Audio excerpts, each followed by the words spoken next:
All right, so Ms. Acevedo, you have Carlos Terrazas, and you say the sanity report is still pending? Yes, Did they give you an ETA on when they think that will be I done? actually talked to the doctor last week. I anticipate a couple of weeks, Judge. I don't think it should be much more than that. All right. So since technically there doesn't need to be a hearing on that, if it comes back that he was saying, unless you want to challenge that, we will bring it back. Norma, on Terrazas, can you give me a 3-week reset, please?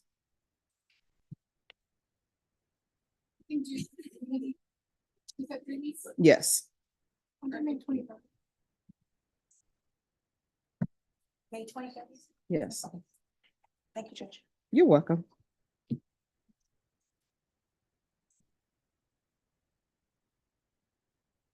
All right, Norma, here's the phone.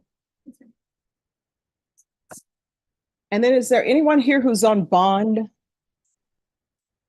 All right, then we'll wait for the deputies to bring the inmates up. Who? Person in the blue, who's the person in the blue shirt?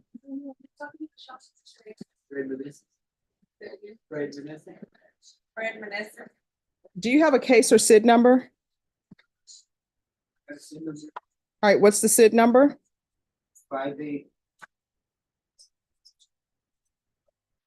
5850875.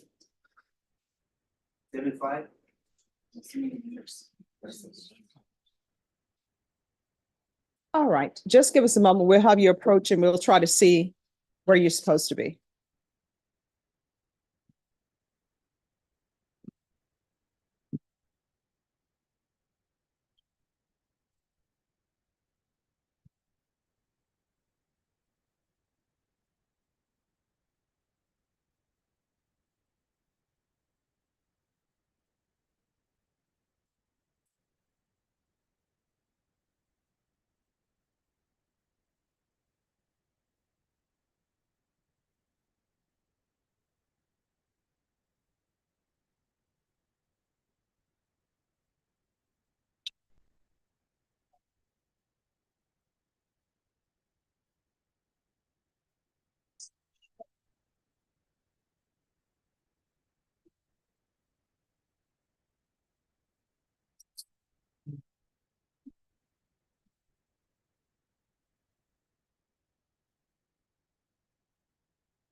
Thank you.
Second row.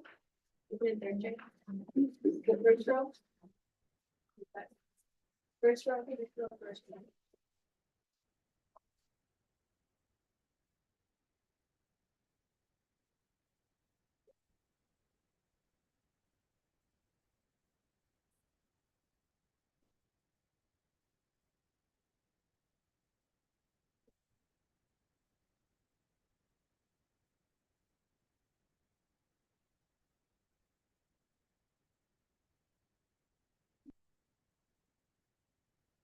And Deputy Laura, the state say they have two witnesses, the defense has two witnesses, so. And we'll take them last after we finish with these.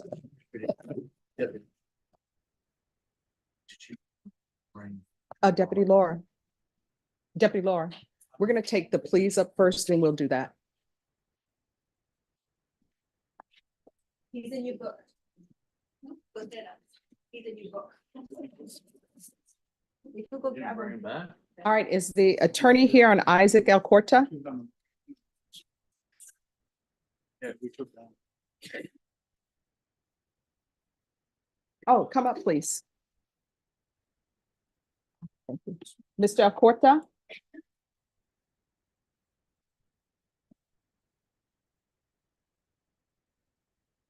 And Cindy, it's going to be two cases for this person. Speak up. Court is calling 2023 CR 9675 and 2024 CR 3560, State of Texas versus Isaac Jacob Alcorta. Could I have parties announced for the record for the state? Jason Garrett, Hancock. Defense? Miguel Hernandez for the defense. And are you Mr. Alcorta? Yes, Your Honor. Counsel, have you received all of the discovery in each of the cause numbers, and did you review those with your client? Have- Then in each cause number, the court will find that the state is in compliance with discovery.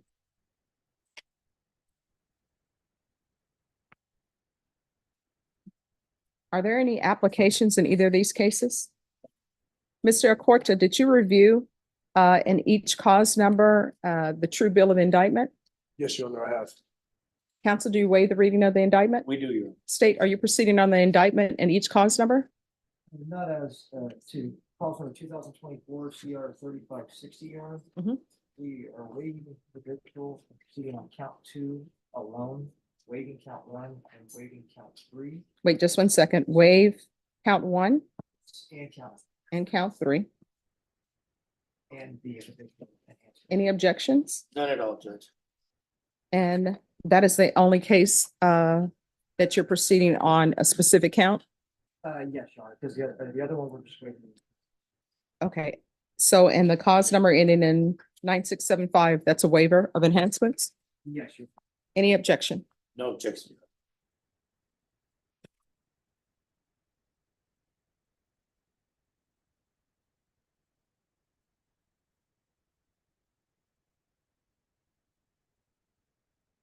All right, did you understand and the cause number ending in 9675, you're charged with the offense of unauthorized use of a vehicle. And in count two, you're charged with unauthorized use of a vehicle and the cause number ending in 3560. Did you understand? Yes, Your Honor. And each of the cause numbers, because you have a plea bargain agreement, if the court does not follow your plea bargain agreement and gives you more than you bargained for, the fact that you entered a plea will not be used against you and you will be allowed to withdraw your plea. Did you understand? Yes, Your Honor, I do. And did you review the court admonishments with your attorney? Did you understand it and did you sign it in all the appropriate places? Yes, Your Honor. Did you understand? You have a right to jury trial in each of these cause numbers, a right for you or your attorney to cross-examine and confront any witnesses the state would call, and the right to remain silent. I do, Your Honor. Did you understand by entering these plea bargain agreements, you were giving up those rights? Yes, Your Honor. And did you intend to give up those rights and enter into a plea in each cause number? Yes, Your Counsel, in each cause number, has your client been able to provide you with any defenses? He has, Your Honor. Do you believe he has a rational as well as a factual understanding of the charges against him? I do, Your Honor. Do you believe he's currently competent and was legally sane at the time of the offense? I do, Your Honor.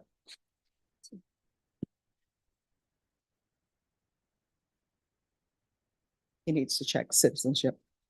Mr. Alcorta, has anyone threatened you, forced you, or placed you in fear to get you to enter the plea? No, Your Honor. Anyone promised you anything other than the plea? No, Your Honor. Are you satisfied with the way you've been represented? Yes, I am. Are you a U.S. citizen? Yes. Then each cause number, the court will find that defendant has knowingly and voluntarily waived his right to jury trial. Did you review the plea bargain page with your attorney? Did you understand it? And Yes, Your Honor. okay. Did you understand in each cause number, according to the plea bargain agreement, Yes, Your Honor. the punishment is to be assessed at 2 years in the state jail facility. There are no applications. The cause numbers are to run concurrently. Did you understand? Yes, Your Honor. State, is that the plea? Yes, it is. Defense, is that the plea? It is, Your Honor.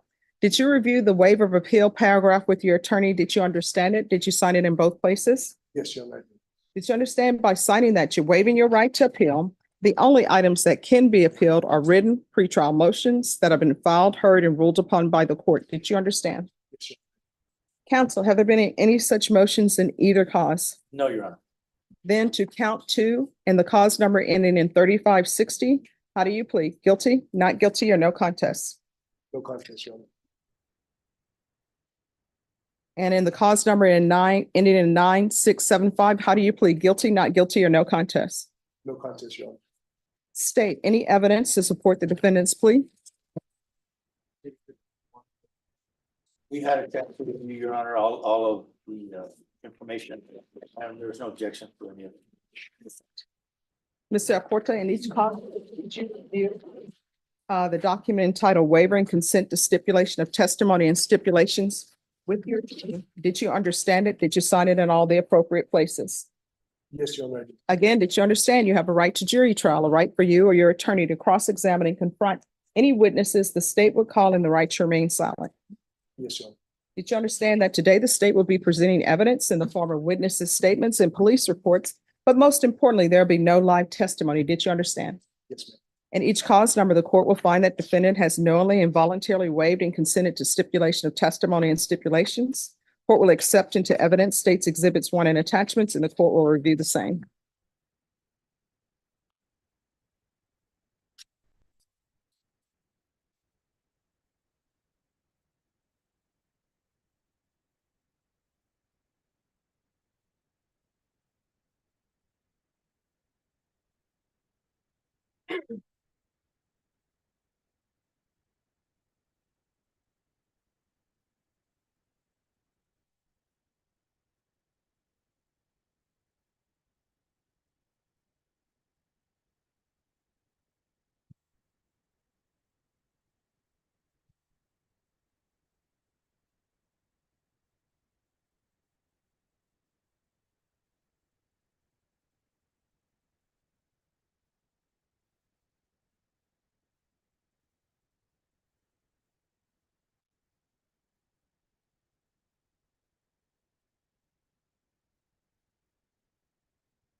All right. After reviewing states exhibits 1 and attachments, the court will find there's sufficient evidence to find you guilty in each cause number, and in each cause number, the court will find you guilty. Are you proceeding with sentencing?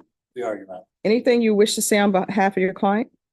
Would ask that the court follow the recommendation of the plea bargain agreement and assess the 2-year state jail and give credit for all the time that he served in both cases and having them concurrent.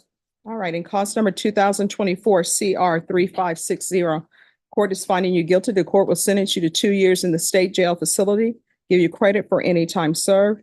This will run concurrent with 2023 CR 9675.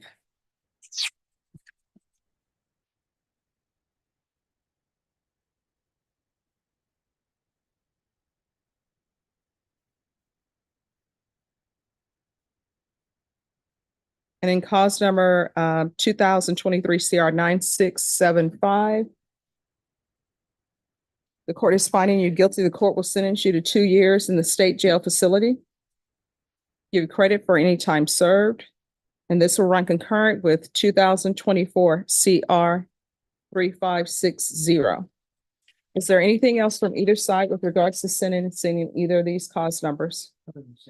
Nothing for the defense, Your Honor. All right, did you review the document entitled Trial Court Certification of Defendant's Rights to Appeal with your attorney? Did you understand it? Yes, Your Honor. Oh, I'm sorry. Just one moment. Back on the record. And cause number 3560.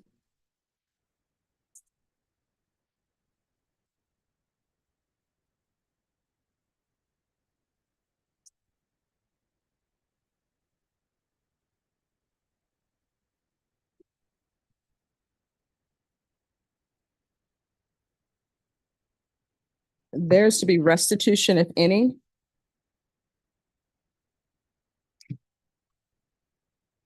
To Daniel Gutierrez.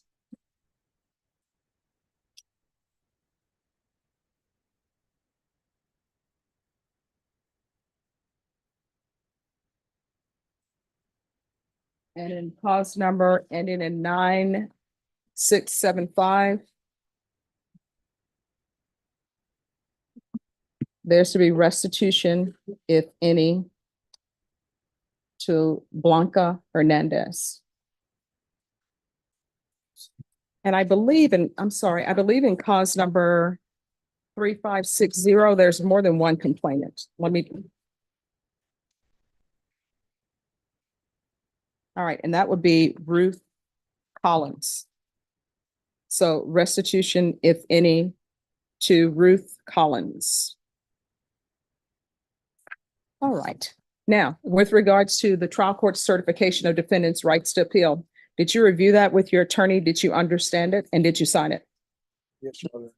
All right, because these are plea bargain agreements, because I followed your plea bargain agreement, and because you waived your right to appeal, you do not have the court's permission to appeal. Because these are felony convictions, you're not allowed to own or possess any weapons or ammunition. If you have a question over what a weapon or ammunition is, you'll need to speak to an attorney. Do you understand? Yes, Your All right, we can go off the record. How old are you? Honor. I'm 39. All right, so you have to ask yourself at some point in time, is 2 years of your life worth taking somebody's vehicle? So you had better change your ways. Otherwise, you're going to find yourself living in somebody's prison. You understand? All right, good luck to you. welcome. Excuse me. Yes. Lucky brother. Who's here on Israel Cortez? All right, thank you.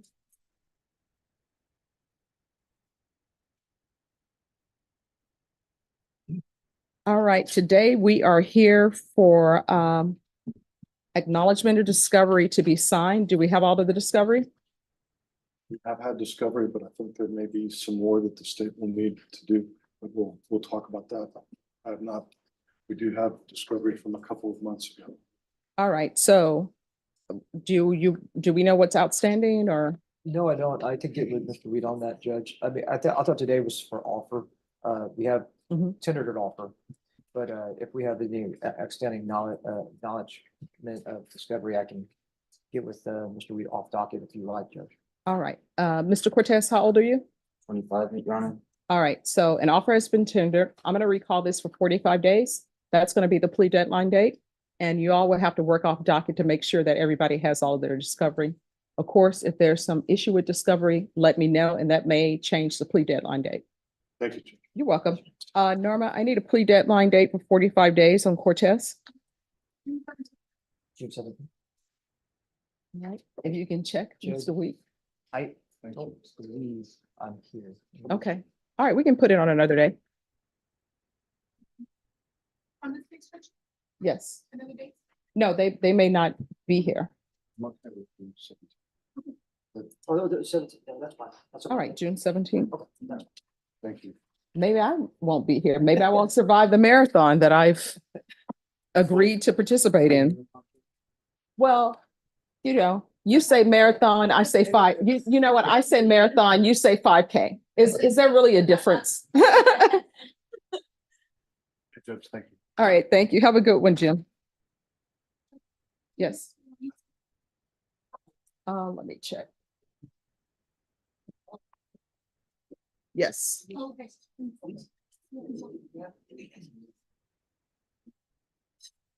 All right, Dorwin Gomez. Come forward, please.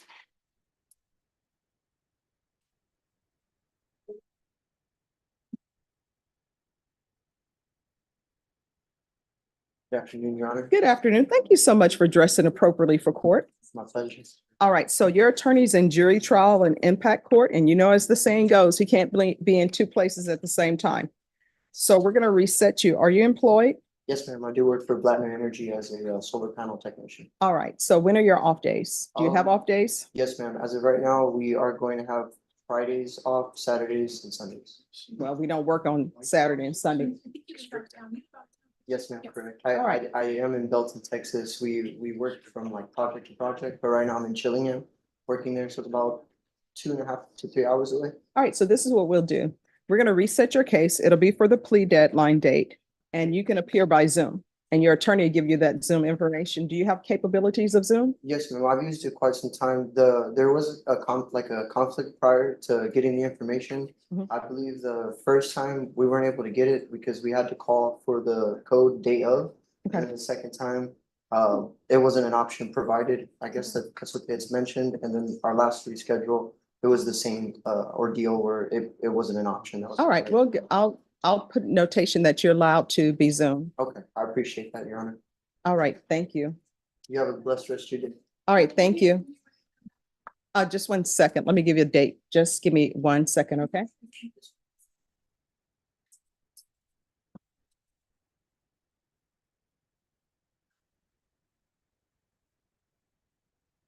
All right, so let's reset it for 2 weeks. Do you know what his attorney is trying in impact? All right, what we'll do is we recall it in 2 weeks. If he's still in trial, they'll let us know beforehand and he'll let you know whether or not you need to appear by Zoom. Thank you, Your Honor. All right, that's fine. Oh, that's right. I will be. All right. Let me see. We do have a continuing legal education course. All right.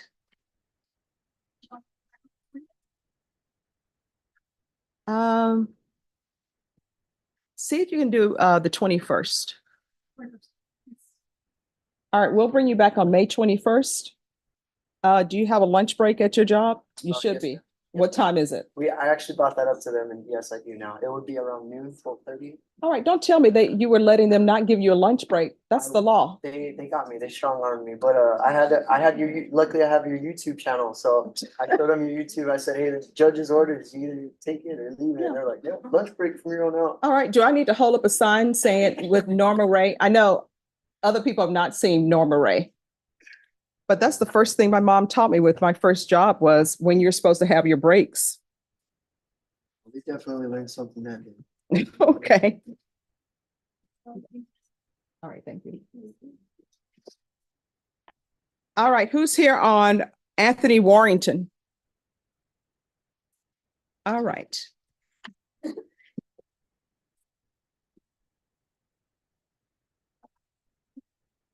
Hello. So this is the one where We're waiting for further evaluation set today. Nick, back up the DRF. So where are we on that? It was actually separate today, it said on the tap of that. Judge, the TAP evaluation came back to evaluate for DDRF. Followed by the mixed Genesis program. And the DDRF mixed screening was going to happen today. However, since he was brought over from the bill, Ah, it can't happen. It has been rescheduled for Monday. okay, so this is what we'll do. I can tell you, Mr. Warrington, I'm inclined to grant your application, but I don't want to grant your application and then there are issues. The state is silent on your application, so this is information that I need. So what we'll do is we'll bring you back.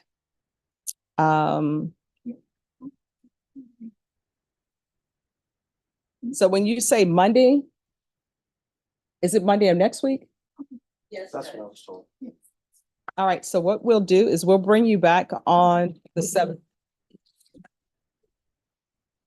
Norma, are we able to bring, please say that. Norma, are we able to bring Worthington back on the 7th? Warrington, thank you. No, I appreciate you correcting me. I always tell people, if somebody mispronounces your name, you need to let them know. All right, so we'll bring you back on the 7th. Sure. If you'll hand it to your counsel. Well, it's probably something you want to see. When you know. You know, he told me he's been going to classes. Over there. Okay, awesome. I'm still attending classes for the sign sheet. All right, so make sure you continue doing that, all right? Sheet. Keep doing it. Evaluation. Looks good. Oh, I finally saw it. Yeah, she told me. Thanks. Okay. All right, so what we'll do is we'll come back and I'm sure you want to keep this. I have a copy of it, but I need to leave one for the courts. I do have a copy. Well, Oh, no, you can give it to me at you'll sentencing. give it a Okay, sense. yeah. We'll do all that. Okay. But I'll tell you, my mind is a steel trap, so I will remember this. Okay, I remember you.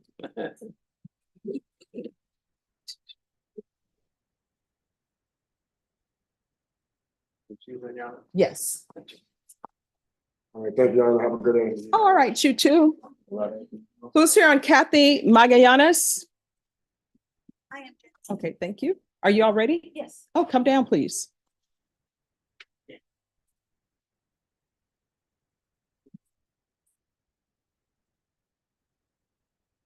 So we have a motion to revoke and a plea.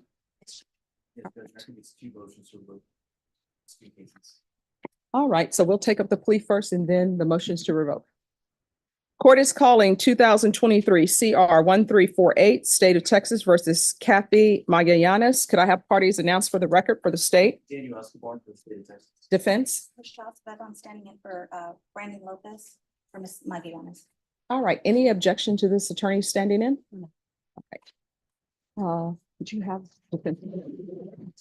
Have you received all the discovery with your client? I'm sorry, have you received all the discovery and did you review it with your client? I have, Your Honor. All right, court will find that the state is in compliance with discovery. Ms. Magallanes, Yes, ma'am. did you review the document entitled True Bill of Indictment with your attorney? Did you understand it? Yes, ma'am, I do. Counsel, do you waive the reading of the indictment? I do. State, are you proceeding on the indictment as presented? We are good. Ms. Magallanes, I'm showing you court admonishments. Did you review that document with your attorney? Did you understand it? Did you sign it in all the appropriate places? Yes, ma'am, I did. Did you understand you're charged with the offense of possession of a controlled substance, penalty group 1, less than 1 gram? That's a state jail felony. Range of punishment, 80 days, 2 years in the state jail facility, and up to $10,000 fine. Did you understand? Yes, ma'am, I understand. If you have a plea with the state, the court does not have to follow your plea. If for any reason the court does not follow your plea and gives you more than you bargained for, the fact that you entered a plea will not be used against you and you will be allowed to withdraw your plea. Did you understand? Yes, ma'am. Did you understand you have a right to jury trial, a right for you or your attorney to cross-examine and confront any witnesses the state would call, and the right to remain silent? Yes, ma'am, I do understand. Did you understand by entering this plea you were giving up those rights? I do, yes, ma'am. And did you intend to give up those rights and enter into a plea in this case? Yes, ma'am, I do. Counsel, has your client been able to provide you with any defenses? She has your, Do you believe she has a rational as well as a factual understanding of the charges against her? she does your. Do you believe she's currently competent and was legally sane at the time of the offense? Ms. Magallanes, has anyone threatened you, coerced you, or placed you in fear to get you to enter the plea? No, ma'am. Anyone promised you anything other than the plea? No. Satisfied with the way you've been represented? Yes. Are you a U.S. citizen? Yes. Court will find that defendant has knowingly and voluntarily waived her right to jury trial. Did you review the plea bargain page with your attorney? Did you understand it? Yes, I do. According to the plea, punishments be assessed at 1 year in the state jail facility. There are no applications. This will run concurrent with 2020 CR 2515 and 2020 CR 3942. Did you understand that to be the plea? Yes, ma'am. Defense? Yes, sir. State? Yes, Judge. Did you review the waiver of appeal paragraph with your attorney? Did you understand it? Did you sign it in both places? Yes, ma'am, I did. No. Did you understand by signing that you're waiving your right to appeal? The only items that can be appealed are written pretrial motions that have been filed, heard, and ruled upon by the court. Did you understand? Yes, ma'am. Then to the offense as charged, how do you plead? Guilty, not guilty, or no contest? State, Your Honor, state offer states exhibit 1 in all attachments. No. did you review the waiver and consent to stipulation of testimony and stipulations with your attorney? Did you understand it? Did you sign it in all the appropriate places? Yes, ma'am, I do. Right. Again, did you understand you have a right to jury trial, a right for you or your attorney to cross-examine and confront any witnesses the state would call and the right to remain silent? Yes, ma'am. Did you understand that today the state will be presenting evidence in the form of witnesses' statements and police reports? But most importantly, there will be no live testimony. Did you understand? ma'am. Court will find that defendant has knowingly and voluntarily waived and consented to stipulation of testimony and stipulations. Court will accept into evidence states exhibits 1 and attachments, and the court will review the same.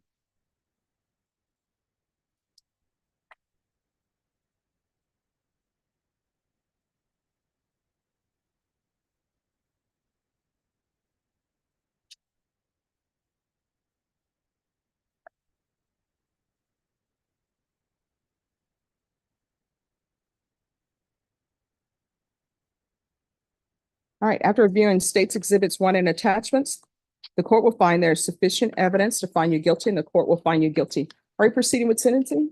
Yes, Your Honor. Anything you wish to say on behalf of your client? We would just ask the court to follow the plea bargain. All right, the court will find you guilty, sentence you to 1 year in the state jail facility, give you credit for any time served. This will run concurrent with 2020 CR 2515 and 2020 CR 3942. Did you review the document entitled Trial Court Certification of Defendant's Rights to Appeal? With your attorney, did you understand it and did you sign it? Yes, ma'am, I did. Because this is a plea bargain agreement, because I followed your plea bargain agreement, and because you waived your right to appeal, you do not have the court's permission to appeal. Because this is a felony conviction, you're not allowed to own or possess any weapons or ammunition. If you have a question over what a weapon or ammunition is, you'll need to speak to an attorney. Do you understand? Yes, ma'am, I do. All right, we can go off the record. What is the proposed agreement with these motions to revoke? Your Honor, 3 years TDC. All right, so I don't have a trial court certification. So if you all can get that for me.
And state, are you gonna, could I have a stamp, please?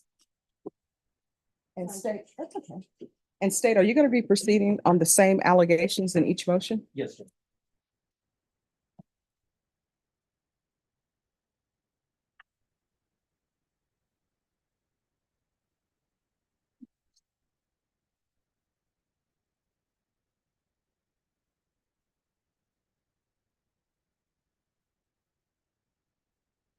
And was there a supplemental filed in 2515 as well?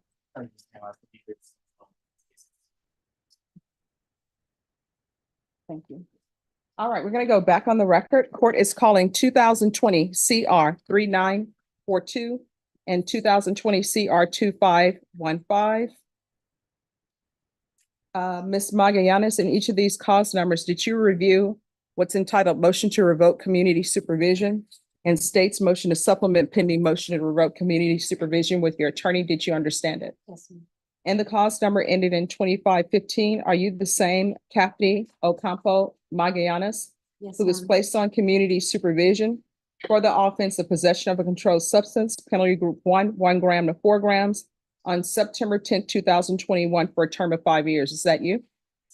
And are you the same Kathy Ocampo Magallanes, and the cause number ending in 3942, who was placed on community supervision for tampering with a government record on September 10th, 2021 for a term of 5 years? Is that you?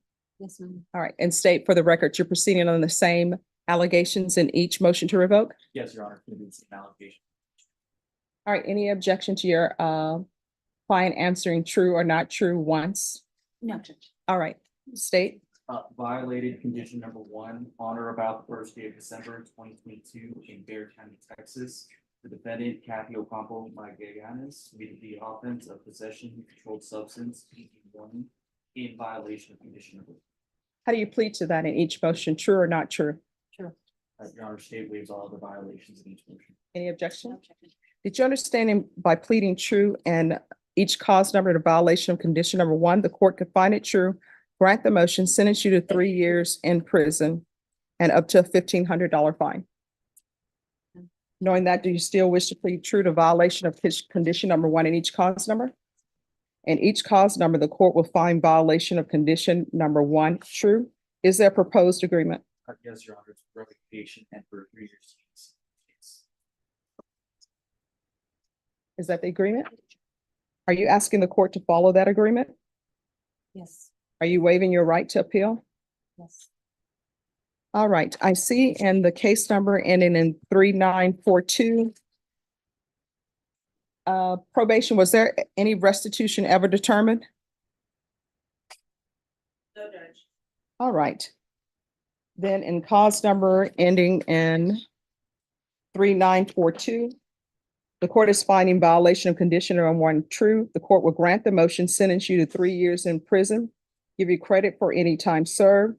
This will run concurrent with cause number 2020 CR 2515.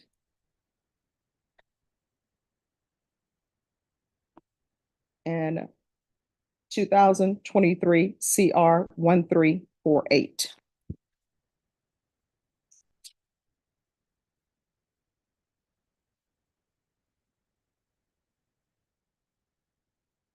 And in cause number ending in 2512, the court will grant the motion, sentence you to 3 years in prison, give you credit for any time served.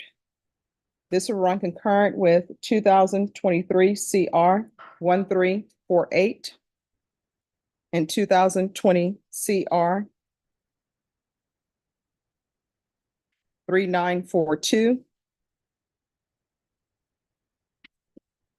Is there anything else from either side with regards to sentencing? In each cause number, did you review the document entitled Trial Court Certification of Defendant's Rights to Appeal with your attorney? Did you understand them and did you sign them? Yes, ma'am. In each cause number, because this is a plea bargain agreement, because I followed your plea bargain agreement, and because you waived your right to appeal, you do not have the court's permission to appeal. And because these are felony convictions, you're not allowed to own or possess any weapons or ammunition. If you have a question over what a weapon or ammunition is, you'll need to speak to an attorney. Do you understand? Yes, ma'am. All right, we can go off the record. It appears that you have a drug or alcohol problem. That's why I had probation checking in on you. If you wish, I can ask that you be placed in the therapeutic community. The therapeutic community doesn't increase the time that you're in custody. For example, you receive 3 years on this and you receive 1 year on your other case. That's what your sentence will be. but the therapeutic community is designed to help you address any drug issues that you may have. Would you like that? That, if the answer is no, that's No. fine. Some people are not ready. Yeah. All right, all right. We can go off the record. Here's the thing. Do you have family that love you and care about you? Yes, I do. Who is that? My children, with my kids. All right, so if you don't want to be clean and sober for yourself, then you need to be clean and sober for your children. The last time you use, maybe the last time you use, and I don't think you want somebody having to go out, identify your body. There are plenty of times in Bear County where there's a body, in a field or somewhere. Maybe they have an overdose or there's a body in a house. I don't think you want your family members to come and identify you. And I don't think you want your children having to have that as part of their history. You understand? I understand. When you're released from custody, there are plenty of places you can go to get drug treatment. If you feel like they're not addressing those issues or you can't find anybody, as I always tell people, God willing and the creek don't rise. If I'm still here, you can come here and I will find a place for you. Thank you. All right, good luck to you. You too, Miss. Have a nice day. All right, you two have a great day. Thank you, Judge. Maybe excuse me. Yes. I am. All right, Stephanie Gomez. Stephanie, did you make an announcement for her?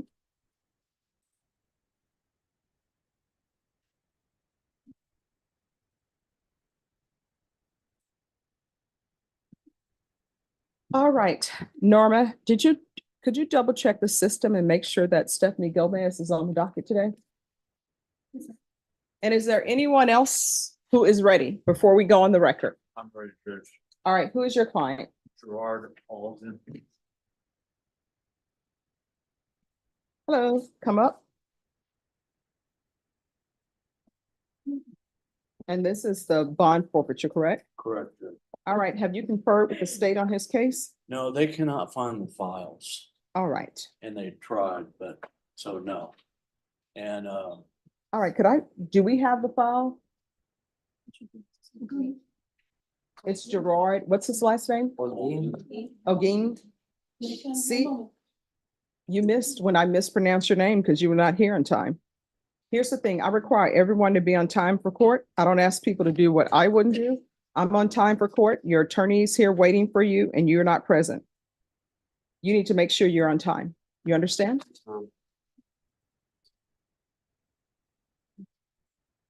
State, are you all gonna have to recreate this file, you think?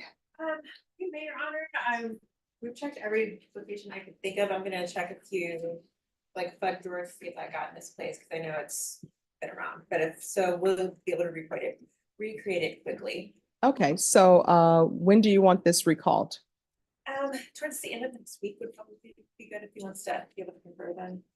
All right, Ms. Ferguson, can you give me a date on when? The end of next week?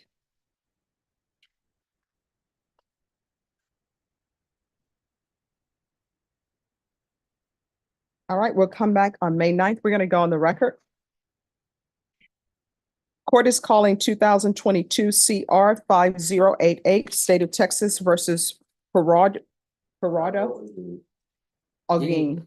Could I have parties announced for the record for the state, Jackson. for the defense? Larry Meadows for the defendant.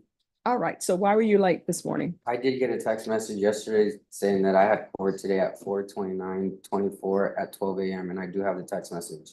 Okay, It's- so you got a text message Well, and you received that text message at 12 a.m.? No, ma'am, I had it yesterday, the day before. On Sunday, I got it saying that it was a confirmation saying today I would come in at 12.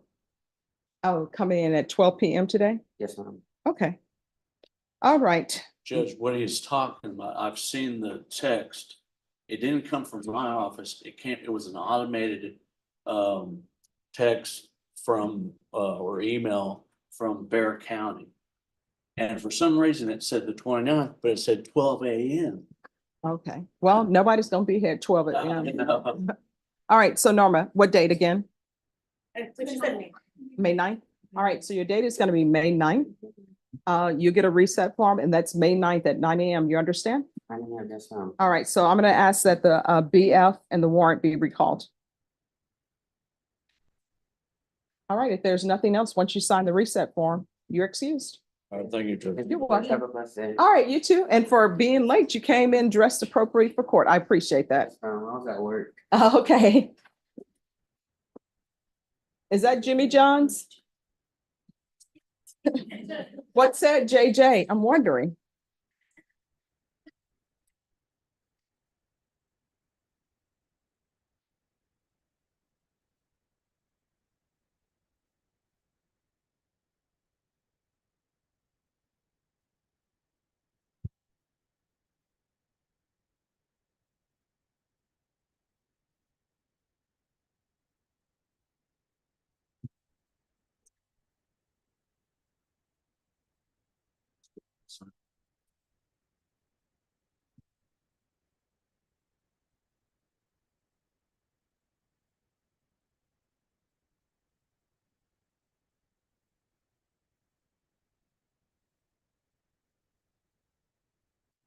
Copy this, he gets the yellow. He's in there.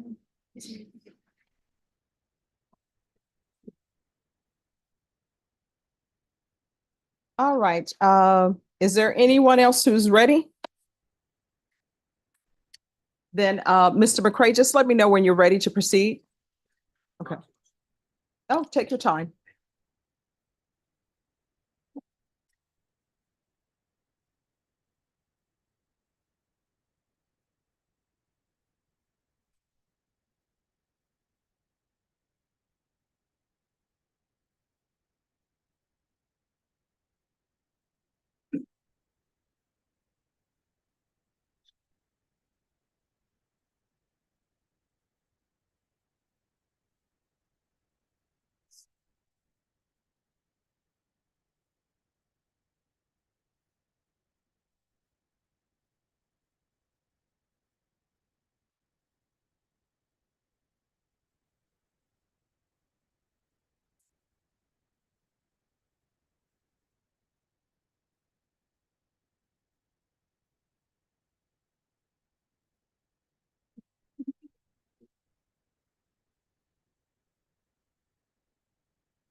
Oh, okay.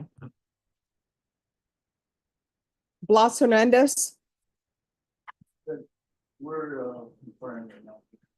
All right. All right, is this going to be an agreement?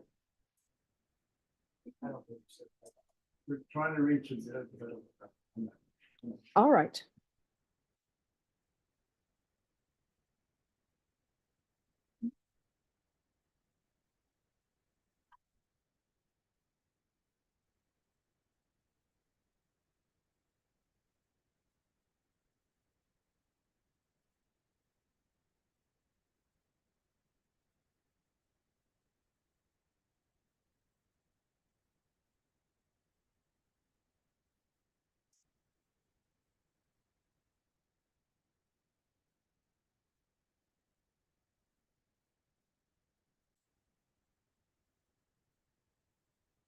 Oh, just give me a moment. Let me finish this.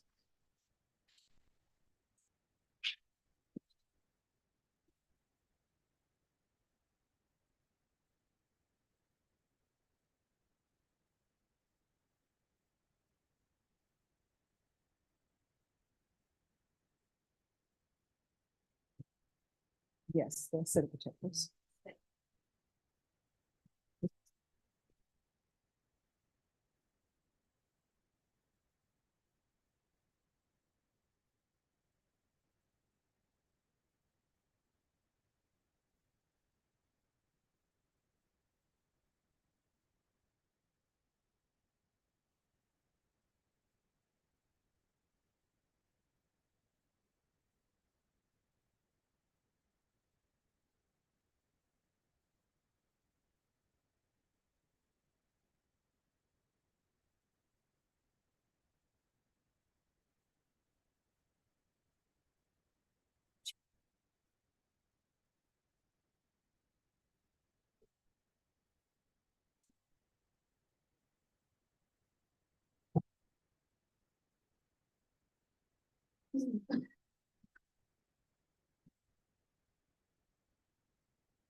State of Texas versus Katrina Rose Mendoza. Could I have parties announced for the record for the state?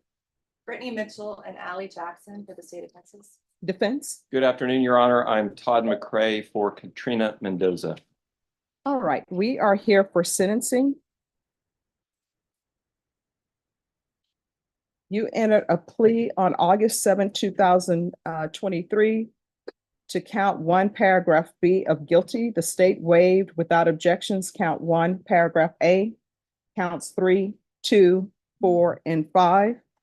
The court found there was sufficient evidence to find you guilty. However, the court deferred finding of guilt as you had applied for probation.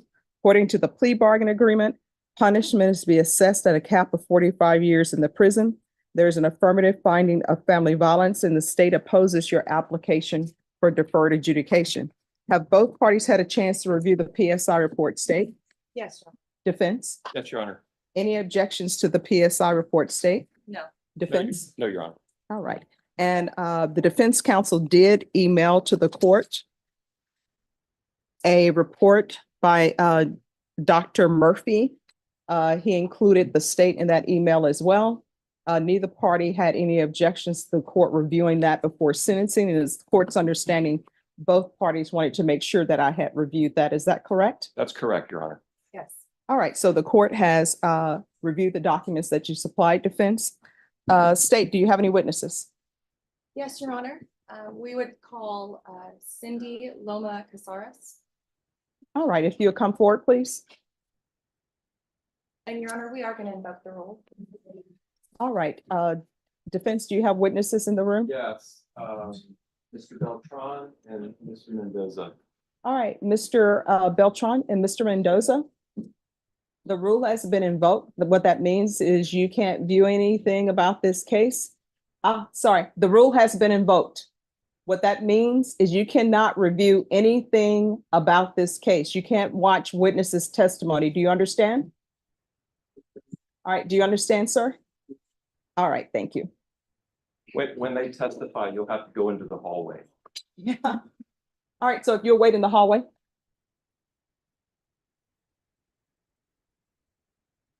All right, could you raise your right hand for me, please? Do you solemnly swear and affirm the testimony you give will be the truth and nothing but the truth, so help you God? Yes, sir. All right, you can lower your hand, have a seat.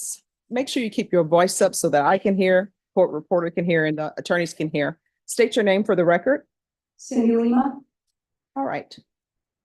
All right. Good afternoon, Ms. Lima. How are you presently employed? I'm an investigative supervisor with Child Protective Services. And how long have you been with Child Protective Services? Going over 10 years. Do you know an individual named Katrina Rose Mendoza? Yes. Do you see her in court today? Yes. Can you describe an article of clothing she's wearing? She's wearing red and pink sandals. Okay. How are you familiar with?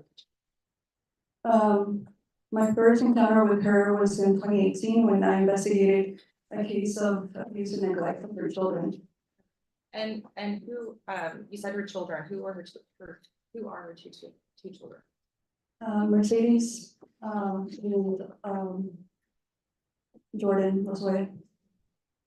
And who was the subject of that, of the two children, who was the suspected child that was being abused? Mercedes Lozway. And when you investigated that case, did you meet with the girls? I did. Did you meet with Katrina? I did. How many times can you estimate that you met with them? Maybe 7, 8 times. Did you talk to Katrina about how to be a parent? Yes.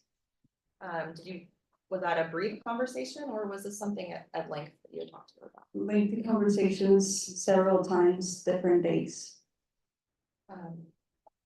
What about classes? Did Katrina have to complete any classes or anything with CPS? Yes. And what kind of classes did that include? She was, during the 2018 case, she was referred for ongoing services with the department, meaning that she needed to go through parenting, drug treatment, drug assessments, and anything else that the department recommended at that time. And to your knowledge, did she complete those trainings? I believe she did. At any time were Mercedes and Jordan removed from Katrina's custody? Yes, When was that? back in 2016. And what was the reason for that? Mercedes was deemed failure to thrive, and there was physical neglect in the home, and they were not able to care for the children. And then you said you had the case in 2018, correct? Correct. Were there any other cases filed with CPS prior to 2022? Yes, How many? 6.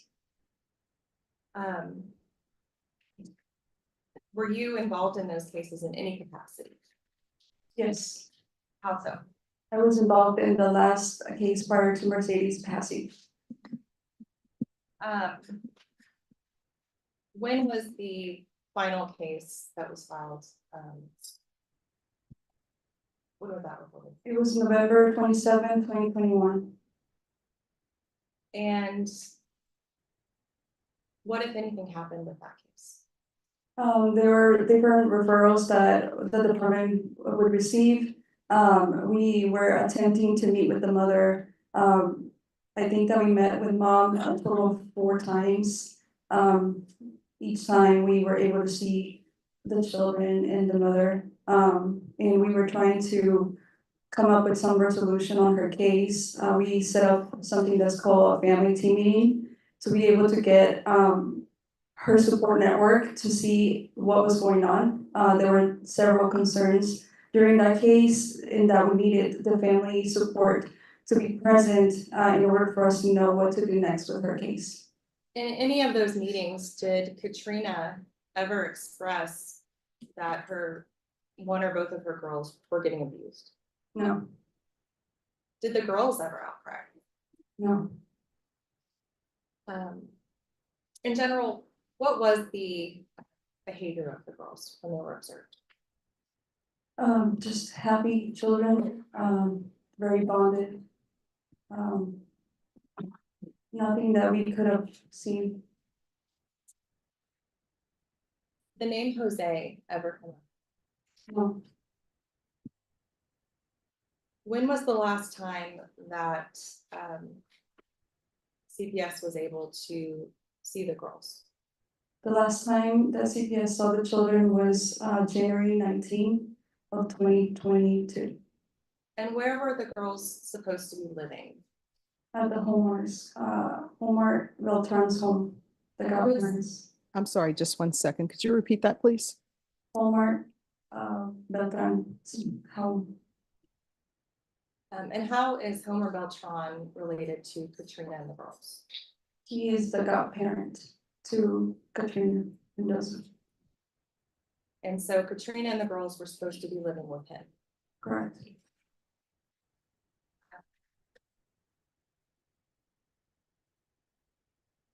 When was, you said January 19th, 2022 was the last time the girls were seen. Were there any other dates that were planned at that time? Yes. What was that? It was January 25th of 2022.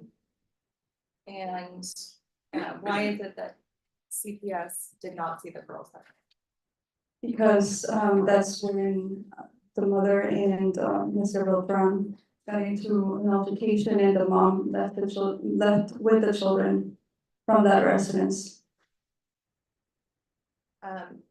At that time, did you have any specific concerns about the girls? Yes. What were those? The family members began to speak and said that they had concerns with Katrina and her parenting, in the way that she treated her children.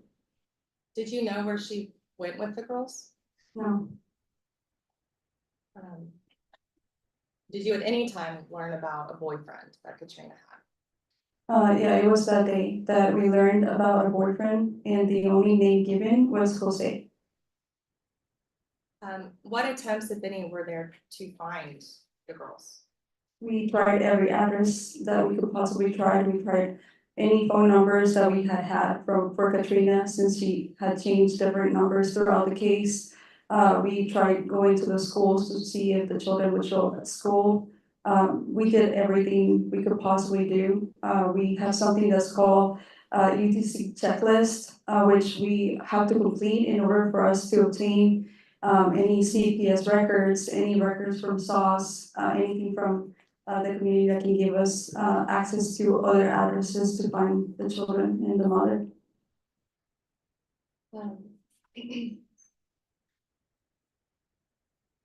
On January 25th, was there any communication from Katrina? She had asked to reschedule the family team meeting to February 2nd, 2022. And what happened on February 2nd? Nobody showed up.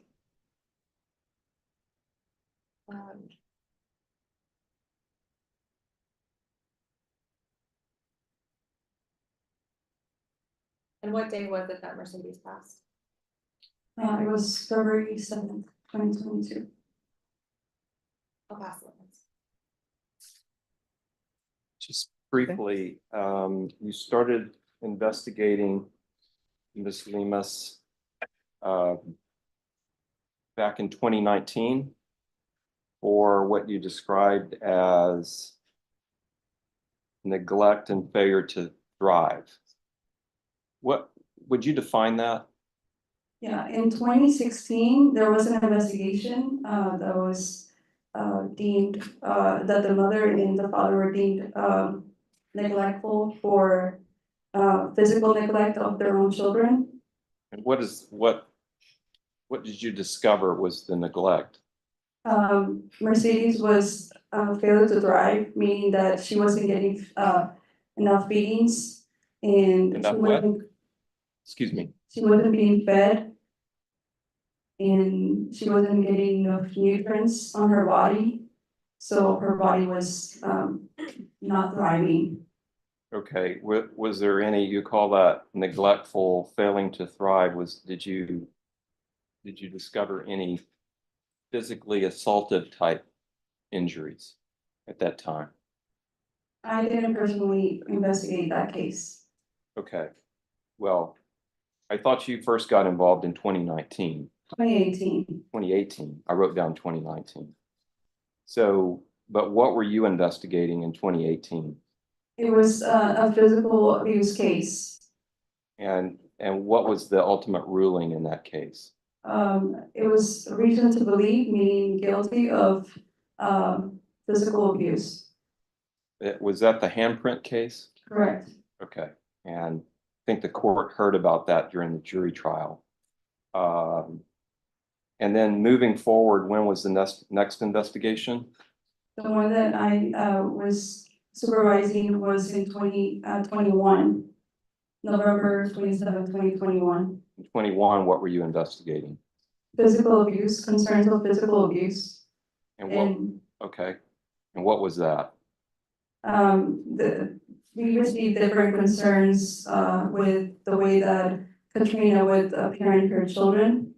And concerns that she was leaving bruises on the children. You discovered some bruises.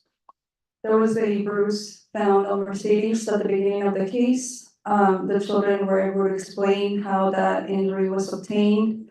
And what was the conclusion? It was non-specific for abuse. Okay. And then moving forward, the next investigation?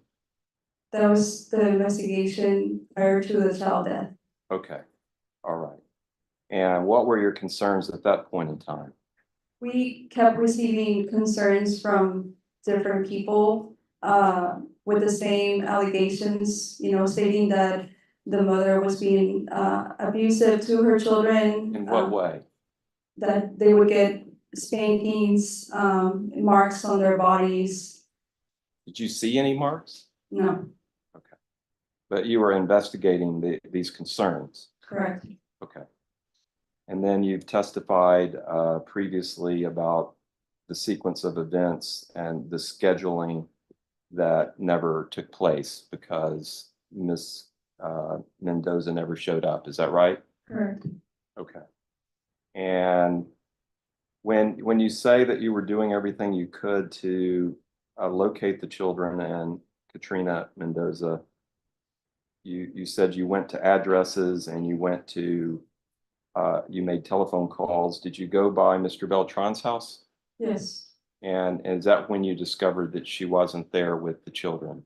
correct. We already had been, we've been talking to him, so he had told us that they had left that day on the 25th. Right, and there was some kind of disagreement between them that precipitated her leaving. Correct. Okay.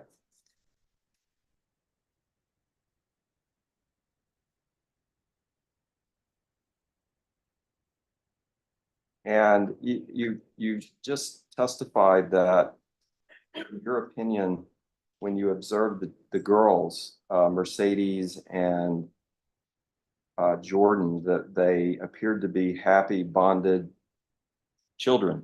Is that, again, a fair characterization? That's what it shows in the pictures. Okay.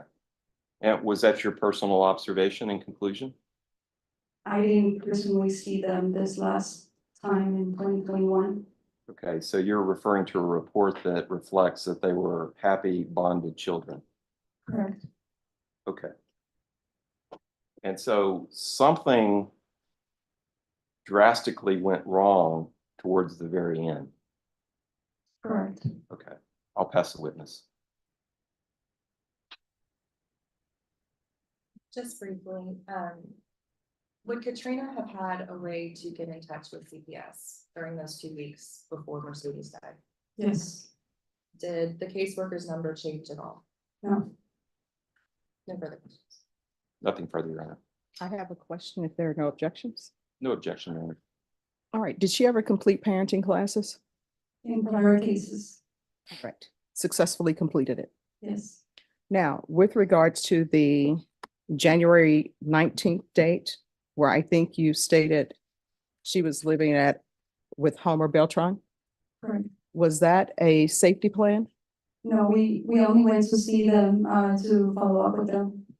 All right, so did you ever call the police to help locate the children? Not after knowing that, they had not been found. We had to go through a procedure in order for us to, get help from, law enforcement.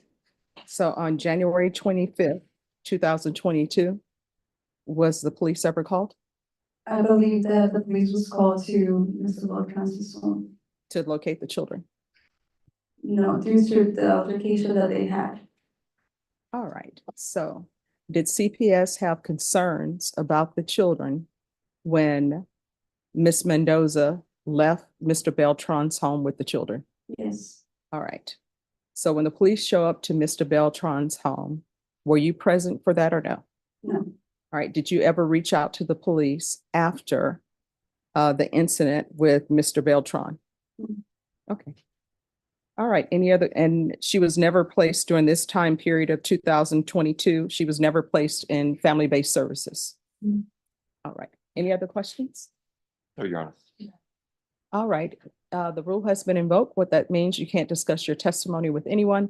The only persons you're allowed to speak to are attorneys for the state or the defense, and they will let you know if they intend to recall you. Is she excused or is anybody anticipating recalling her? She's excused from the state. All right, thank you. State, call your next witness. The state calls Emily Losoya.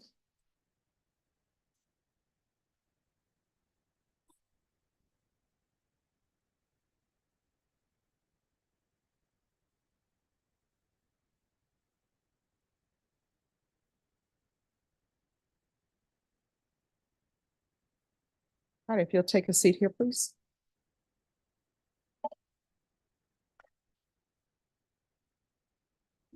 Can you raise your right hand? Do you solemnly swear or affirm that the testimony you give will be the truth and nothing but the truth, so help you God? Yes, ma'am. All right, you can lower your hand. Make sure you keep your voice up so that attorneys can hear and the court reporter and myself. If you'll state your name for the record. Emily Losoya. All right, state. Good afternoon, Ms. Losoya. How do you know Katrina Mendoza? She is the mother of my great nieces. So he's in Georgia. If you could move the mic a little closer to you, you're like me, you're a little soft spoken. Okay. And how are you related to Mercedes and Jordan? I am their great aunt. Alfred is my nephew. And did you know Katrina Mendoza prior to the birth of Jordan and Mercedes?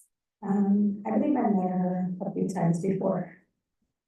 And was that because she was dating your nephew? Yes, ma'am. When did you first meet Mercedes Lozoya? Shortly after she was born.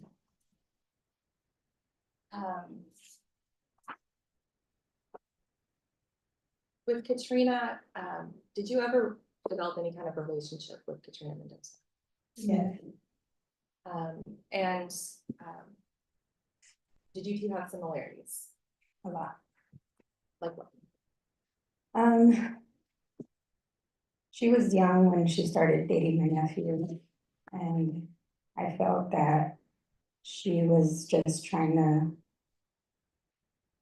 like look for comfort or love. And when I was younger, I was like that. Another thing was that she had her kids like back to back, and I had two daughters 10 months apart. So those were the similarities that I saw. Was there ever a point where you became a fixture in Katrina and Mercedes and Jordan's life? I believe so, yes. You believe so, yes? Yes. How often would you see Mercedes and Jordan? I don't know like how to say it. Like throughout the years, I would just try to be as involved as I could. I would just reach out and see how they were doing. I would either go to wherever she was staying, Katrina was staying, and see them, or they would come over to my house. Did they ever stay at your house? Yes. How often did that happen? Quite often. Was there ever a time that you specifically offered help to Katrina? Yes. When was the first time? I believe when Mercedes was probably like a year or between a year and 18 months. And they had stayed with me and I just offered to help. I just saw that it was, stressful and hard for her as a young mom. And so I offered to help her with that. Did you ever offer to take Mercedes? Yes. When did you offer that? I wouldn't say like to take her. I would just say like I would help her with Mercedes or even Jordan, but whenever I saw she was stressed or she had a lot going on, I would offer that to her.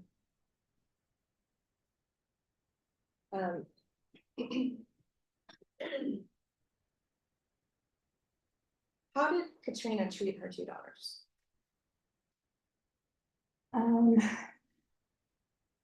I never could see like that they were treated the same. I know that she had a closer bond with Jordan than she did Mercedes. She wouldn't like abuse him in front of me. I wouldn't ever see anything like that. I just saw a lot of like her pushing Mercedes away, like verbally, like, oh, just go there, or like she would show up to Jordan and not a lot to Mercedes. So those are the differences between them two. Did you ever question her why she treated them differently? Yeah, I mean, I would always like wonder and voice my opinions, but she would always just say like, oh, I don't do that, or just never give me like a direct answer. Okay. Now fast forward to December of 2021. Did you have a conversation with Katrina about Mercedes then? Yes. And how did that conversation come up? I was at school and I remember she called me and at first I thought it was just a normal conversation. until, she just started telling me some of the things that she was doing, to Mercedes that I couldn't believe that she was admitting to. She kind of like tried to brush it off like it wasn't a big deal, but it was a concern for me. And so the conversation was just her saying that she was tired of Mercedes and that, Mercedes would just cry for no reason, and she was bad. That she had stayed with her boyfriend, but they called the cops because Mercedes was crying. And, I asked her like, they're not gonna just call the cops because she's crying, like what's going on? And she was just like, you know how she is. And so, I just asked her like, what was going on? And she kind of just said the same thing over and over, that Mercedes would just overreact to little things and that she would cry like if somebody was hurting her. Did you offer to help in any way at that point? Yeah, I had sent her a text message and I asked her, I said, you need help with Mercedes for 2 weeks. Cause that's what she had mentioned in our conversation, that she just needed 2 weeks away. And, so I messaged her and I was like, hey, if you ever need somebody to take Mercedes for 2 weeks, let me know and I'll take her. Like, I don't want nothing from you. No judgment, nothing. Like, just drop her off with me and that's it. And she told me thank you and then never reached out again.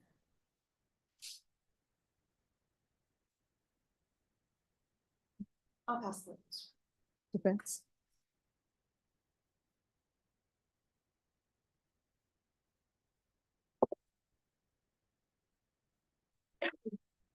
So, again, it's fair to say that you knew, I mean, at this time, how old was Katrina? She was still a minor, yes? Yes. And she had those girls 8 months apart. Mm-hmm. And you testified earlier that you knew from personal experience how hard raising 2 children is on a young mom. Yeah. And what you're testifying to is the difficulties that this young mother was having raising the two young girls while she was a young girl herself. Is that fair to say? Yeah. And your testimony is that you wanted to help her. Correct. And how old were you at the time?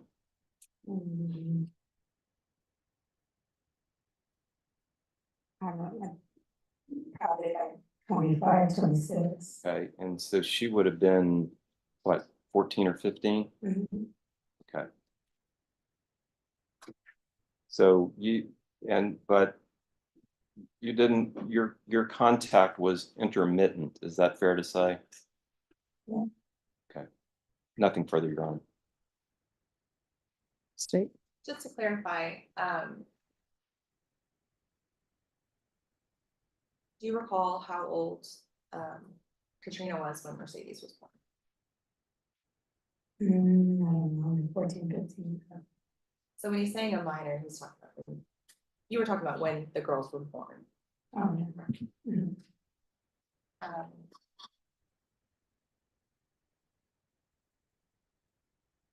Did you ever offer to take Mercedes? Yes. When was the last time? I'm not sure if it was late November or early December, but somewhere around that time of the year before she passed. No further questions.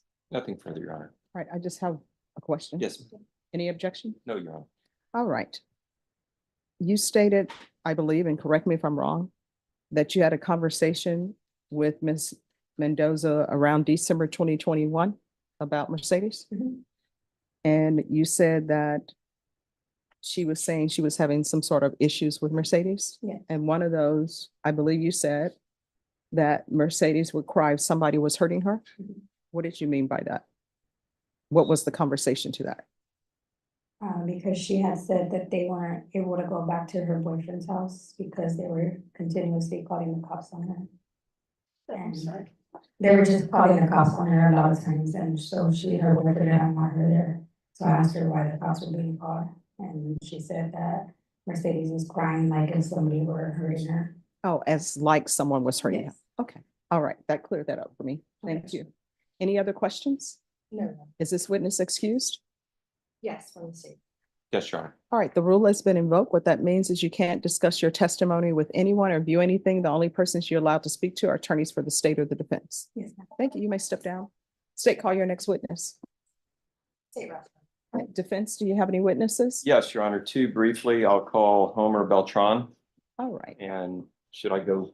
they're in the hallway. They should be. All right, Marina, could you have Homer Beltran?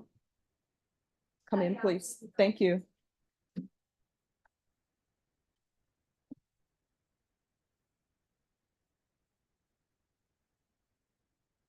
All right, so is this the Homer Beltran that everybody's been speaking about? Yes, All right, does he need an attorney? I don't think so. They said he went back. All right, do you have his number?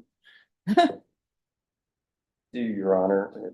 He's a little hard of hearing, so maybe he misinterpreted what the court said about the rule. Okay, Hopefully he didn't leave.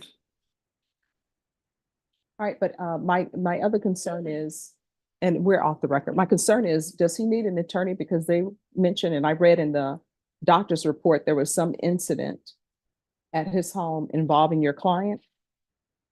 I don't think so, Your Honor. Okay. There was a, I don't believe so. Okay, No, I don't think so. if you want to walk down the hallway, you're more than welcome to do so. Just a minute, Your Honor, maybe I can locate him. Sure. Probably call him. All right, and what is happening with the other defendant? That the defense attorney said he was looking at something on Blas. Your reception will not be. Oh, no, I understand. So on Blas Hernandez, you still talking to him? Okay, all right, they're here.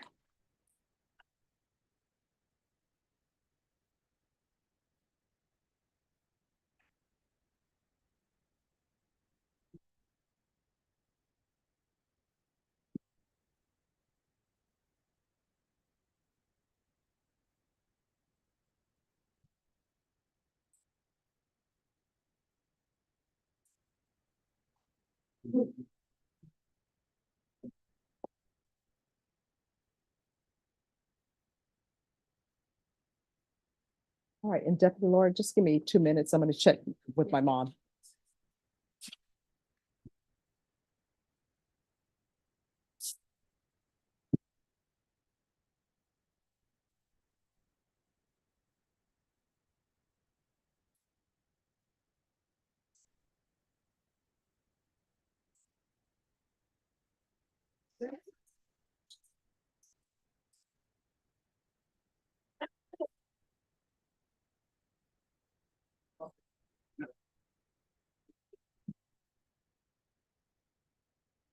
See if you can go back there and talk. Yeah.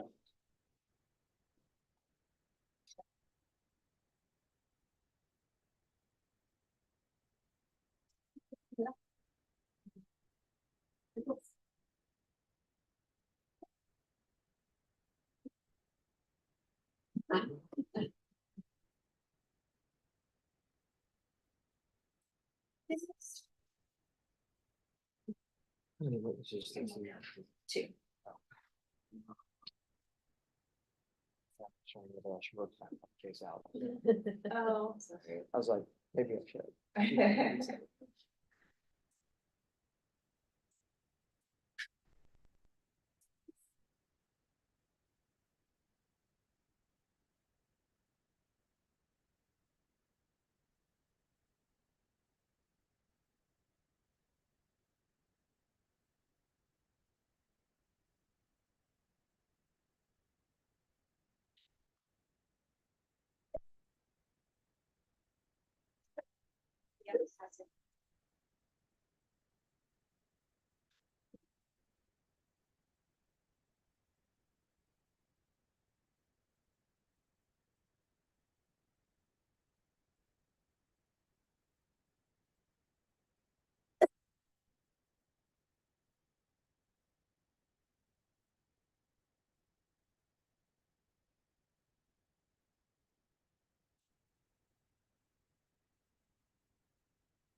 Yes.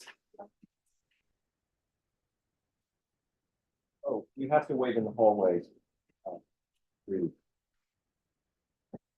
Thank you. Saved me that. You saved my life.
All right, defense, your witness is available. Yes, ma'am. Mr. Beltran is in the courtroom, Your Honor. All right, Mr. Beltran, if you'll come forward and take the stand, please. Judge, he's a little hard of hearing, so we're Oh. gonna have to keep our voices so he can hear. Sure.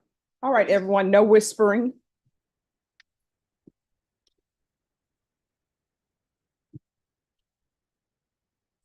All right, good afternoon. Could you raise your right hand for me, please? Do you solemnly swear and affirm the testimony you give will be the truth, and nothing but the truth, so help you God? All right, you can lower your hand. Everyone, the tone that I'm using, that's the tone everyone should use so that he'll be able to hear. If somebody asks you something and you don't hear them, just let us know. Okay. All right, if you'll state your name for the record, please. It's Homer Beltran. Defense. So, Mr. Beltran, that microphone right there, if you'll scoot up so we can all hear you really well, and we'll try to keep our voices up. Can you hear me now? A little bit higher. Okay, you're Homer Beltran. How do you know Katrina Mendoza? She's my goddaughter. Okay, and did she live with you for a period of time? Yes, off and on. And who was there living with you during the period of time that she was living with you? Who else was in the home? My daughter Angelica Edwards and Rodney Edwards. And who's that? Rodney Edwards, Who's that? that's my son-in-law. And was your wife there as well? Oh, yes, What's her name?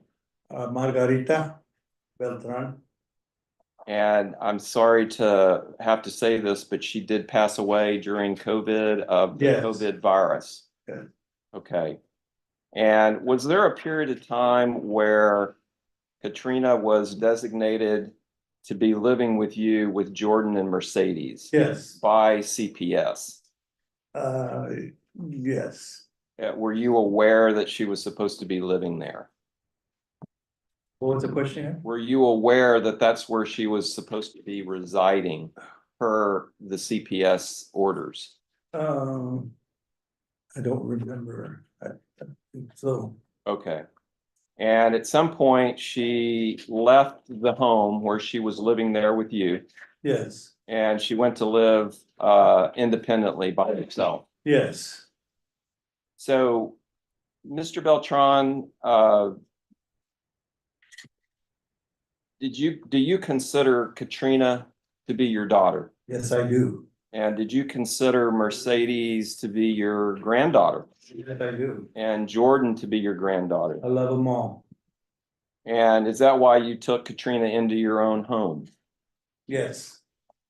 And how do you feel about the tragedy that has happened with the death of Mercedes, and who's your granddaughter, and the fact that Jordan has been essentially removed from Katrina's custody, and she is now in the custody of a great grandmother?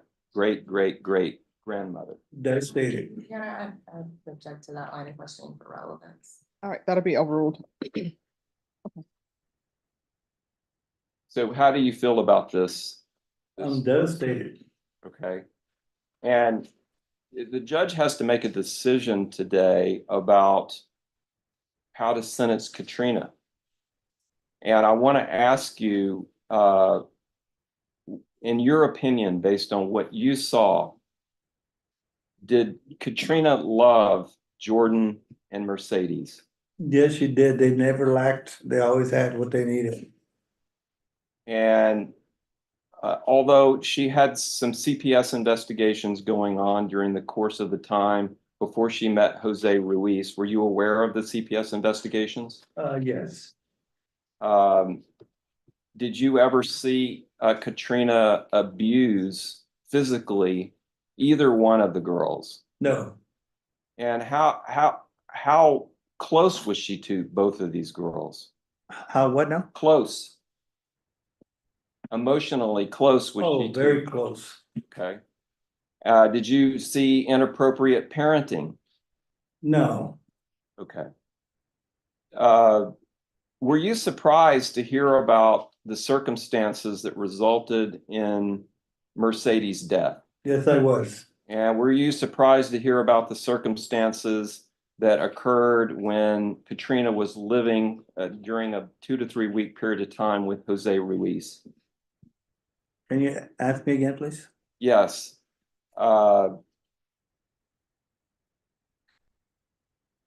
Was Katrina, I'll just ask another question.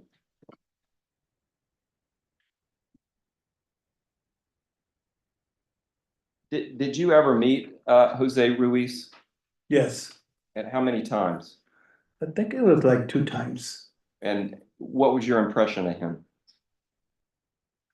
For those 2 times, I really didn't meet him for a long time, just maybe 10-15 minutes, that was about it, but nothing contact, just walk by high. Okay, so you understand that Katrina has accepted responsibility for not seeking appropriate medical help for Mercedes during the period of time that she was living with Jose Ruiz. Mm-hmm. Did that surprise you that she didn't seek medical treatment for Mercedes when you Yes, it learned? does. And did you see any kind of behavior like that, not seeking appropriate help for Mercedes or Jordan before she started becoming involved with Jose Ruiz? Well, she was a very private girl, I didn't really see too much of her, I thought the girl's happy or whatever, but I didn't see too much of that. Okay. But everything you saw led you to believe that she was a good mother to those girls. Yes. I'll pass the witness. Okay, I'll try to speak loud for you, Mr. Beltran. Isn't it true that Katrina favored Jordan? Yeah, In fact, you told police that on January 25th, 2022, when they went out to the house, didn't you? what was that again? In fact, you told police that when Mercedes left with Jose on January 25th of 2022. Mm-hmm. Yes. Is your answer yes? I can. Do you recall telling police on January 25th, 2022, that Katrina did not like Mercedes, that she favored She Jordan? favored her. Is that yes? Yes. Okay. Now, when the police came out on January 25th, 2022, you were upset, correct? Yes. And you were upset because Jose had taken Mercedes. Is that correct? Been a long time. Yes. Okay. And you had concerns. You expressed concerns for Mercedes on that day, didn't you? Yes, I did. My spirit told me that she was in danger. I'm a man of God, so I just felt it in my spirit that she was in danger. Okay. And in fact, didn't you used to tell Katrina to be careful before something bad would happen? Yes.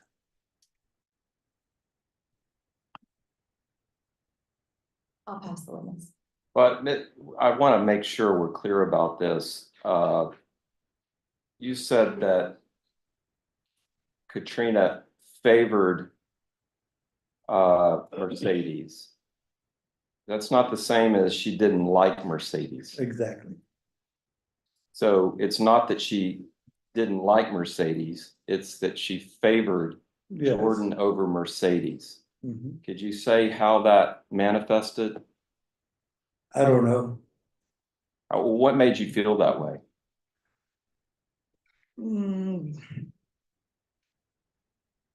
It's like,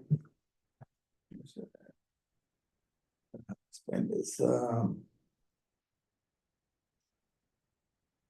it's like, I'm gonna take you to a store and I'm gonna take her, or little things like that. Not physically abusive in any way. I never saw that. Okay. And when you say that when Jose came and took Mercedes, you had a feeling that something bad was happening. Yes. Is that sort of a spiritual intuition that you're describing? I'm gonna say it's a spiritual. Was it an intuition? What was it based on? It was just a feeling. Just a feeling. A feeling of being scared. And was that about Jose himself? It was about Mercedes. Okay. You felt like by her being taken by Jose that, I felt the fear in Mercedes. and was she acting in a certain way, or you just felt this? She was crying. She didn't want to go with Jose. No, she was crying. I mean, she didn't resist not wanting to go with him. She was crying. Why was she crying? I have no idea. So the court has to decide whether to incarcerate Katrina, your daughter, or give her a community supervision. Which would you like the court to do? I would say a community supervision, because I always told her, you need help, look for the help. It's there for you to get help. Do you believe that Katrina would accept the help if it was offered to her, albeit a little too late for Mercedes, but would she accept the help now to get the help she needs I think so. with her issues? Yes. I'll pass a witness. No further questions. I have a couple of Yes, questions. ma'am. No objections? No objections. All right. If you could address for me, why did you have an issue or concern about Mercedes going with Jose? Just felt it in my spirit. Okay. And then when Miss Mendoza was staying with you, with the children, Yes. was that based upon Child Protective Services asking for you to have them stay with you? Can't remember. Well, how did she come to live with you? Why was she living with you with her children? I guess she didn't have a place to stay or. A long time. So were you aware that Child Protective Services was involved in her life? Yes, All right, I think we had a meeting with them one time also. okay. So what is your understanding as to why her and the children were placed with you? Why not somebody else? Why with you? Well, eventually I was supposed to adopt her, Adopt who? Katrina. Okay, And so when she was a baby, we had her for about 7 or 8 years. So she was my daughter. okay. So when all this was happening, of course, you want to protect her. And did you ever call the police or CPS with your concerns about the spiritual intuition you had in regards to Mercedes? Well, when CPS came over, I told them, I said, y'all need to. You really need to, because I feel it so strong in my spirit that she's in danger. Okay. All right, any other questions? No, Your Honor. Yeah. All right, thank you. The rule has been Thank you. invoked. You can't discuss your testimony with anyone except for attorneys for the state or the defense. All right, thank you. You have a blessed day too. Defense, call your next witness. Rudy Mendoza, Your Honor.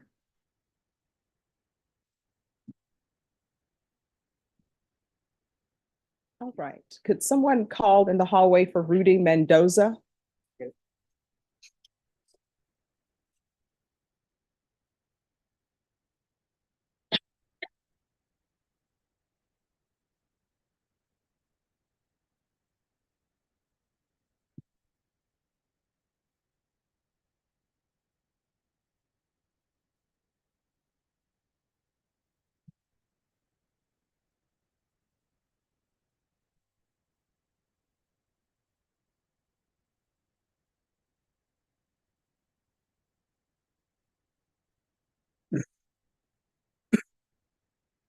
All right, could you raise your right hand for me, please? Do you solemnly swear or affirm the testimony you give will be the truth and nothing but the truth, so help you God? Yes, I do. All right, you can lower your hand if you'll state your name for the record. My name is Rodolfo Mendoza. All right, defense? Thank you, Your Honor. Mr. Mendoza, you're the father of Katrina Mendoza, Yes, sir. and Jordan and Mercedes are your two granddaughters. Yes, sir. And We know that Mercedes has passed away, and we know that Jordan has been placed in the custody of a great grandmother. How do you feel about this? I feel really hurt. Cause I miss her and miss my granddaughters both. I love them both. I took care of them the best that I could, and then I really am brokenhearted from all this. Did you ever meet Jose Ruiz? No, sir, never did. And prior to, you remember the period of time when Katrina, about a 2 to 3 week period of time when Katrina went to live with Jose Ruiz? No, sir. You don't remember when she went to live with him? I don't even know the man. Okay. But you know the period right, the 2 or 3 week period right before Mercedes passed away? No. Did I know about it? Well, let me ask you this. Let me just back up. How was Katrina around Mercedes and Jordan as a mother? To me, she was a loving mother. She took care of kids. She was always with them. She would see them at the zoo and park and stuff like that. She always had pictures of them, when they're at the park enjoying themselves. In fact, you showed me your cell phone out in the hallway, and Yes, you sir. just had picture after picture of Katrina with Jordan and Mercedes. And Yes, sir. how did they all three look in those pictures? Happy. Is that a fair description of how Katrina was around her two daughters? Yes, sir. Were your two granddaughters always happy to be around Katrina? Yes. Did you ever know her to physically abuse them? No, sir. And did you know about the CPS investigations that were going on? No, I didn't. Okay. The judge has to make a decision today about whether to incarcerate Katrina or place her on a form of community supervision. Which would you like the court to do?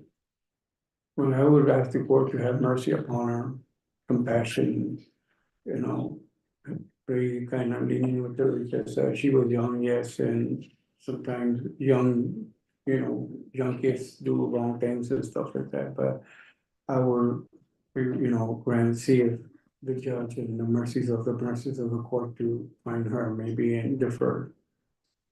Okay, I'll pass the witness. Mr. Mendoza, you said sometimes young kids make mistakes, right? Yes, ma'am. Are you saying what happened with Mercedes was a mistake? No, not at all. This wasn't some young kid that made a mistake, was it? I understand that. You understand that Mercedes was abused, that she was tortured, and that your daughter did nothing. I understand that, but like I said, I had no knowledge of that. Are you aware that she's said that she reached out to you? Yes, ma'am. How did she reach out to you? She asked me that if I could help her in taking the Mercedes, and I said yes. And from then I never heard from her again. She never reached back out to you, did she? No. You would have come and gotten Mercedes. Excuse me? You would have come and gotten Mercedes if you could, Oh, right? of course, Mercedes was my daughter.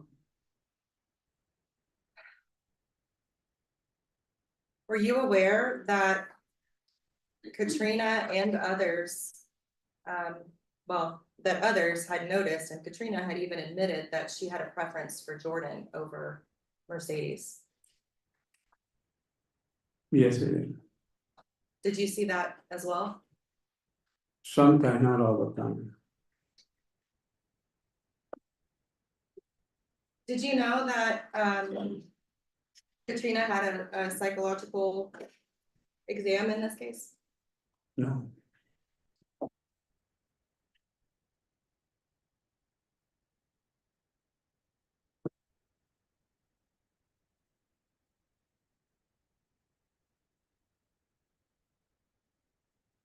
I'll pass the witness. Defense? How did this manifest, the preference for Jordan over Mercedes? How did that take place?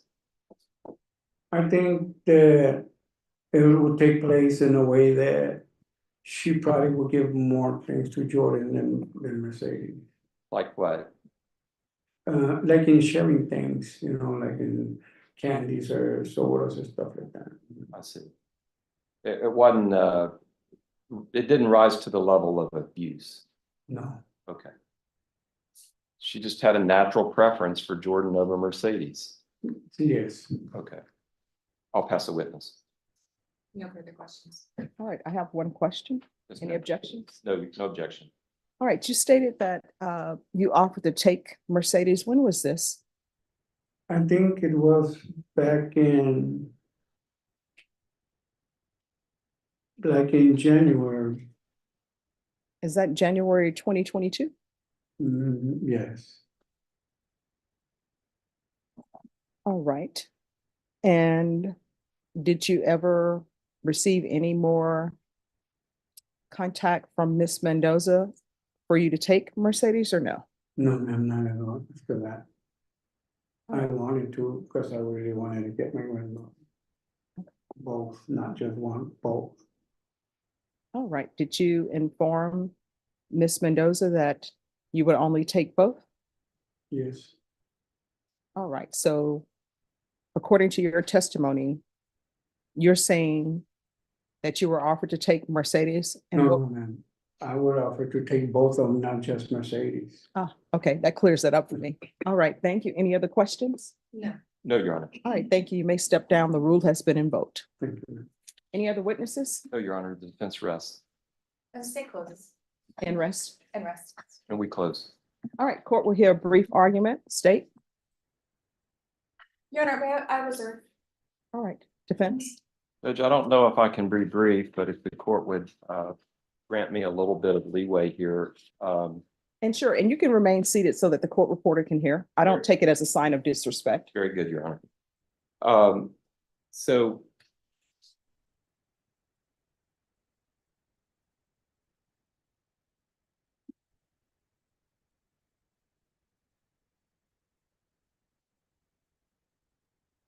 Judge, the court knows this from many years of experience, both as I know the court has served both as a prosecutor and as a defense attorney, and the court is well aware of the punishment options, the punishment theories that we have in the Texas Penal Code.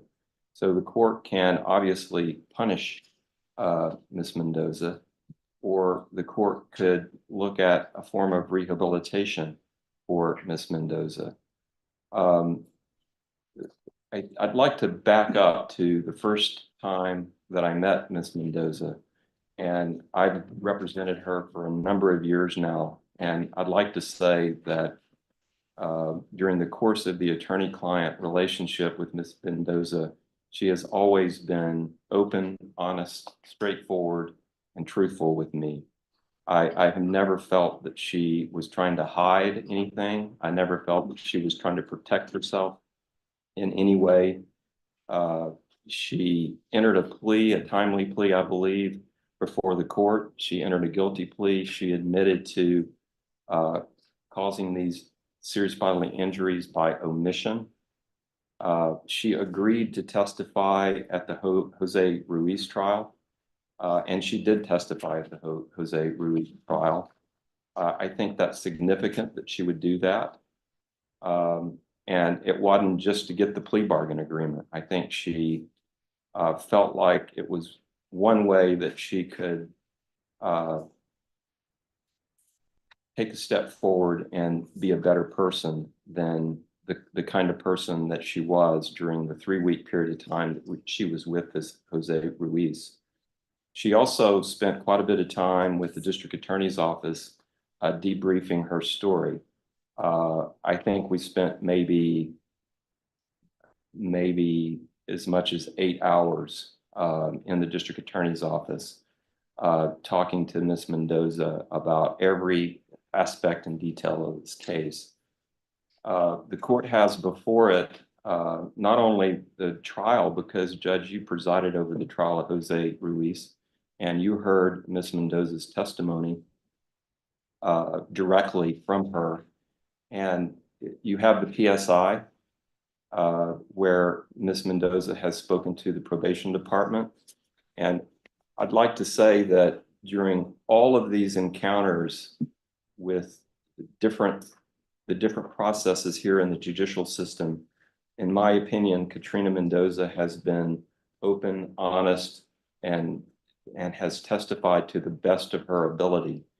And that's including the statements that she made to the probation department, the statements that she made in front of the jury, and most recently, the statements that she made during her clinical evaluation by Joanne Murphy, Dr. Murphy, who did a clinical evaluation and has written a 32-page psychological evaluation, which the court has before it.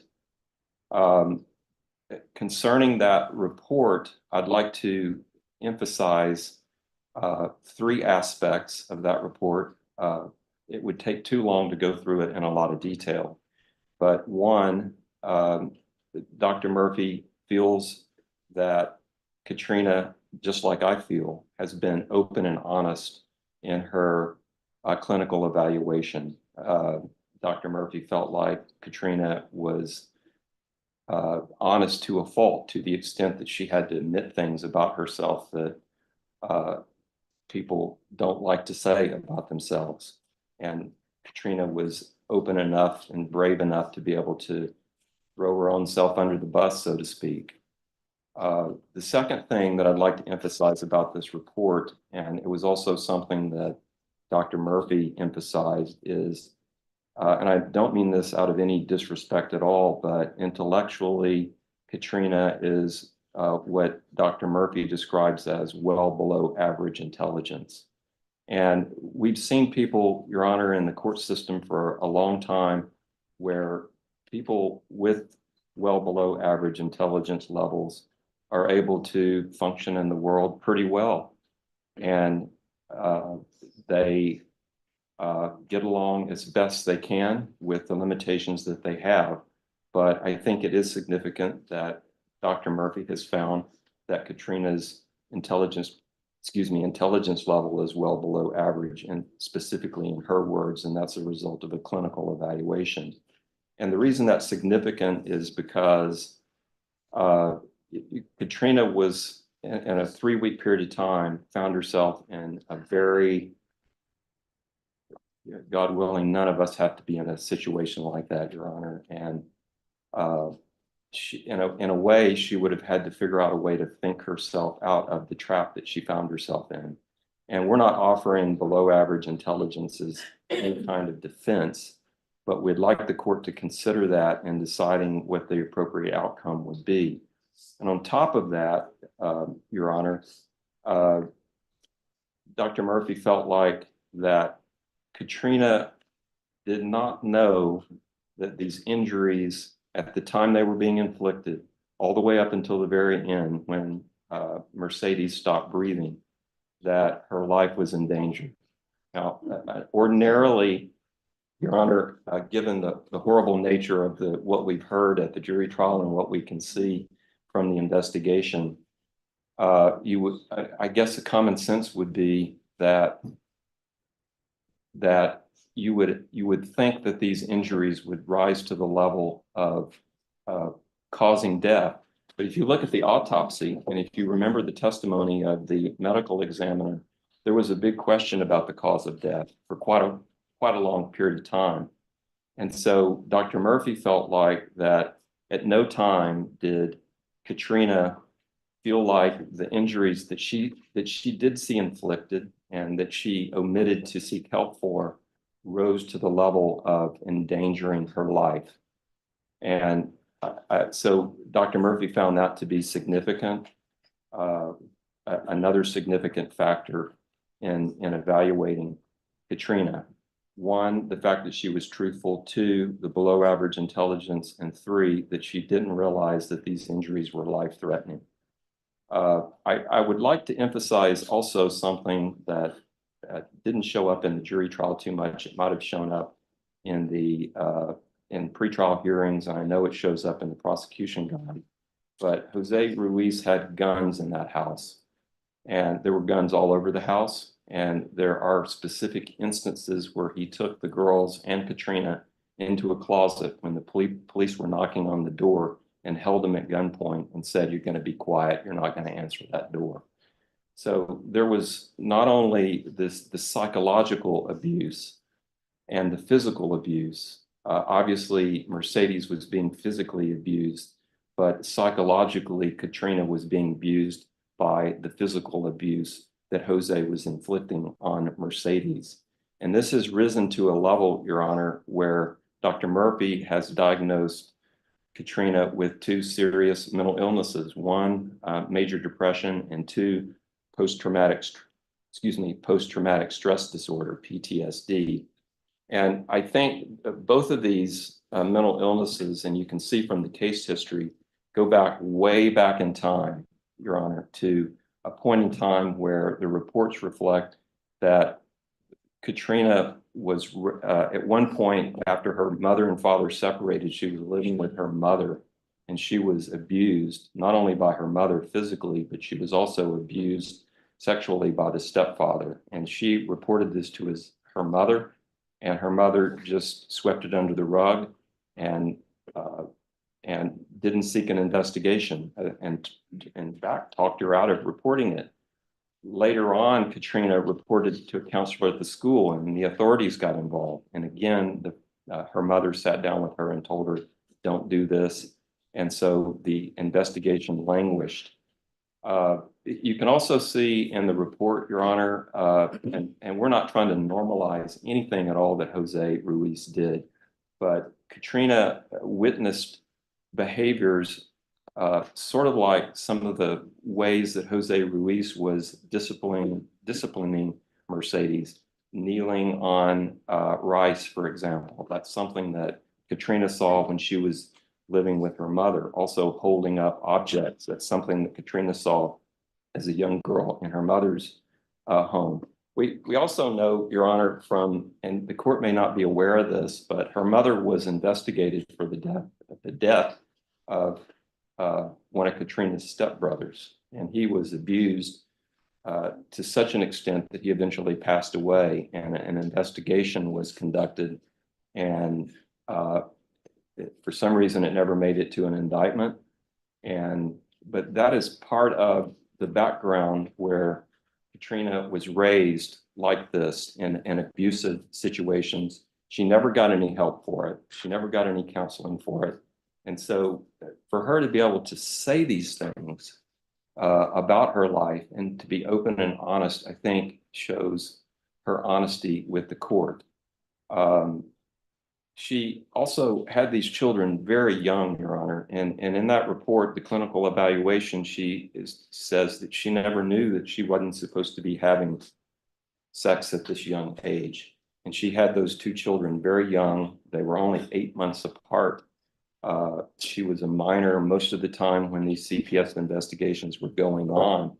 And I think it's remarkable that the state has actually sponsored a CPS worker who says that the reports reflect that the children were happy and bonded. And there were some incidences, but it had to do with reports that were eventually ruled out. And I think the court remembers from the jury trial the hand mark episode that happened in the daycare center, and that was eventually ruled out, and the CPS investigation was closed. So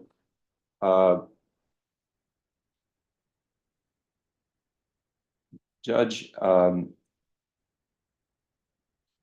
you know, I was raised in a family where none of this was normalized at all, and I can't imagine growing up in circumstances like this. And Judge, this is not an excuse for Katrina at all. We're not offering this as an excuse. She has told the court that she feels responsible. She told the jury that. She had the courage to come in here. And I know she was nervous. You could see her leg moving up and down pretty much the whole time. But she did her best to debrief with the state. She did her best to testify in front of that jury. She did her best to talk to Dr. Murphy. And ultimately, Dr. Murphy concludes this. She says, this young woman needs some help. She needs psychological help. She is open and willing to accept that help, and incarceration is not going to address the psychological needs that she has. And if you look at the scales in terms of her risk of reoffending or doing anything like this ever again in her life, she's at the very low end of all the evaluation scales. So there's no scales there in terms of the testing that Dr. Murphy did that indicate that she's a high risk in any areas where the court should be concerned if she's placed on community supervision. I think she's an appropriate candidate for community supervision. And Dr. Murphy thinks that she would be a good candidate for community supervision. We would ask the court to place her on the community supervision and place her in the mental health caseload so that she gets counseling, so that she gets any kind of medication that she needs. There's some statements in there in the PSI that I wanted to address where Katrina is still verbalizing her love for Jordan and expecting that she could go and be an appropriate parent. I've counseled her about that, and she understands that because her parental rights have been terminated, if the court were to grant a community supervision or if she has to go to prison, then she's not going to be permitted to have any contact at all with Jordan, unfortunately. And she understands that. She didn't understand it at the time of the PSI. But again, in the PSI, she has again stated that she knows this is her fault. And if you look at Dr. Murphy's evaluation, Dr. Murphy says that she feels so bad about what happened and how she knows that she is indirectly and even directly responsible for Mercedes passing away and for the fact that Jordan has been removed from her custody, that she heaps this on herself. And she feels like God has abandoned her. She feels depressed. She feels sorry and regretful. And I don't know any other way to say it other than the way she said it in front of that jury of 12 people when she testified. And I can't say it any better than her words in the PSI, and I can't say it any better than her words in Dr. Murphy's report. I didn't plan to call her as a witness because I think she has already testified before the court. I think she's given you her heart in the clinical evaluation. And I think she, although she didn't discuss details in the PSI, she was frank and open and honest with the PSI people about her own responsibility for what happened. And I'll tell you, Judge, I can't think of anything worse than a mother losing her children. She has to have a broken heart, and I know she does. Her heart's broken. And there's no punishment the court could do to her, even 45 years in prison, that's going to undo that broken heart. But I'd like the court to see her as a young woman who, and I wish you could have seen those pictures of her and the two girls on Mr. Mendoza's phone, because if you saw those pictures, those girls were happy. And Katrina, and if you know Katrina, Katrina would never have abused those children. I think what happened is that she got into this situation with Jose Ruiz, and Jose Ruiz created such a little room of horrors that she psychologically and mentally was incapable. And she should have been, and she knows that she's responsible for not. She had every opportunity. She could have, and the court knows this, she could have called CPS. She could have called the San Antonio Police Department. She even talked to her father on the telephone during this period of time. So she did have options, but let me tell you, she was suffering from PTSD. She was suffering from depression, and she was suffering from the psychological abuse of what he was doing to her daughters. And she should have stopped it, and she knows that. But if you saw the body cam of how she was at the hospital when they told her that Mercedes had passed away, and that Jose was calling her on the phone saying, "I want my phone, bring me that phone," you would see a young woman who was in the middle of a PTSD episode.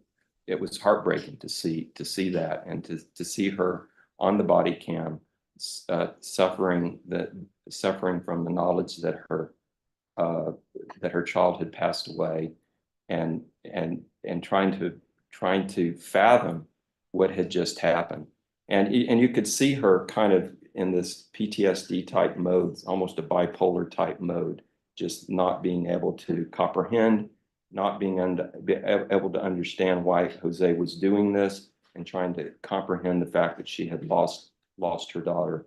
So my plea to the court would be to grant her the deferred adjudication. I understand that's a hard decision for the court, given the evidence in this case, but I do think it would be the right thing to do for her. And if the court feels that rather than rehabilitation, the appropriate thing for Katrina is to punish her, we would ask the court not to punish her like Jose Mendoza, but for the court to take into consideration the things that the court has before it in the PSI and Dr. Murphy's report, and find an appropriate sentence in the lower end of the range the court has available to it. Thank you for your time and patience, Your Honor. Okay, I have 4 questions, counsel. Maybe you can answer them. And it's concerning Dr. Murphy's report. So on page 4, it states that Ms. Mendoza said she's an imperfect parent, but she used timeouts to discipline her children. But the testimony I heard during the trial that she was using more than timeouts. So if you can address that. And then on page 7, she said the girls were not registered in school because the girls would cry and she did not like seeing them hurt. So she would keep them with her because they would cry when they would go to school. And then the other one is on page 8. The first incomplete paragraph, where it says Katrina told her dad that she did not want him to see Mercedes like this because he would call the cops on her. Her dad asked her to tell him where she was so he could go help her. She got scared and did not tell him where she was. And then the other issue is, from what I'm reading in Dr. Murphy's report and the testimony from your client on the witness stand, is that she sent Mercedes to be disciplined by Jose. And the first time she sent her to be disciplined, she came back and she had bruising between the inner thigh. And that was my understanding before they were even living together. So those are the issues that the court needs addressed, if you can. If not, I understand. That first point, Judge, what was your first point? On page 4, the first incomplete paragraph, where it says she considers herself to be an imperfect parent. She used timeouts to discipline her children. But there was testimony. I'm trying to figure out, where did this come in our conversation, perhaps with Dr. Murphy? Because in her testimony, she admitted to pulling Mercedes' hair. Right, Judge, I think that my global answer to all 4 of the court's concerns is that, and I've listened to the debriefs, I've had the attorney-client relationship with Katrina, and I also sat through her testimony at trial, and I have the benefit now of reading her clinical evaluation. And I would say this, that you can find inconsistencies, and I think that's what the court is addressing. No, I'm just trying to understand where your client's mindset was in this, because I'm trying to understand. She stated in one of the pages that she wouldn't let her children go to school because they would cry because they wanted to be with her. Right. And she didn't like to see her children in pain, so she kept them with her. But then we have the incident involving Mercedes, where Mercedes is in pain. So I'm trying to understand this statement in Dr. Murphy's report. And if there is no explanation, that's fine. Right. I don't know that there is an explanation, Your Honor. I think she's just doing her best to try to answer the questions that are posed to her at the time that she gives the answer. As far as being an imperfect parent, and she would have the children do timeouts, I think she feels like that she wasn't a very good parent, in the sense that she had parenting skills. I mean, she was a minor herself. Oh, no, I'm just focusing on, according to Dr. Murphy's reports, is she saying to Dr. Murphy that she only used timeouts as a form of Oh, I don't think so. I think this is in a broader context, that typically her parenting skills would be just to have them in timeout. That's my understanding of that part. All right, And because I don't expect anyone to be a perfect parent. right, and as far as not having them in school because the girls would cry, I have heard her talk about that in debriefing. And so this is again reflective of the debriefing and also reflective of what she's saying in Dr. Murphy's report. I think she didn't like seeing the girls cry, and so when time came to send them to school, she'd rather keep them with her rather than send them off to school. And that's probably another example of imperfect parenting, where you're loving your kids more than is good for them. That's how I would interpret that. Right, so I'm trying to translate that to, we're here because Mercedes was injured and she didn't seek medical treatment. I'm assuming, and if I'm correct, people can correct me, I'm assuming that when Mercedes was being treated improperly, for want of a better word, she was crying, she was in pain. I'm trying to see how that translates to, I didn't send them to school because the girls were crying and I don't like to see them hurt, but here we are with a child that's been hurt. That's what I'm trying to understand. Right, and I can't understand that either, Your Honor. And I think what I offered the court as an explanation for this is that she had these children very young and she was abused herself. And she was imperfect until she met Jose, and then she became a completely different person. Okay. I think she was trapped by Jose. I think he was abusing Katrina psychologically by abusing Mercedes and Jordan. They were both traumatized. You can see in the PSI that Jordan is herself traumatized. So the mother has to be traumatized by watching this. She develops major mental illnesses as a result of what happened. And so she's well below average intelligence. And so she just made the wrong choices, Judge. And she's accepted the responsibility that her wrong choices resulted in the death of their child and the removal of the other one. I think she's being so honest with the court that it's brutally honest, is really what it is. And as far as, yes, her dad, she had an opportunity, and I argued that a few minutes ago. She could have easily told her father, come over here and get Mercedes, come over here and get Jordan. And she tells Dr. Murphy that the reason she didn't do that is because she was afraid of losing them to CPS because they would have seen these injuries. We wanted to emphasize to the court that Dr. Murphy felt like that although there was physical injury, at no time did Katrina believe in her mind that these injuries rose to the level of a risk of death. All right. And I'll let defense know, I'm focusing on what she pled to in the indictment, not the anything else. Yes, ma'am. Okay. All right, State. Your Honor. Now, this case was horrendous. The abuse to Mercedes, the video of Mercedes and the child. And while Jose, we went forward because he was the one who did the thumbtacks. He did the most sadistic stuff. Katrina was there. She saw it. She knew about it. She invited the abuse by asking Jose, giving Mercedes to Jose. She left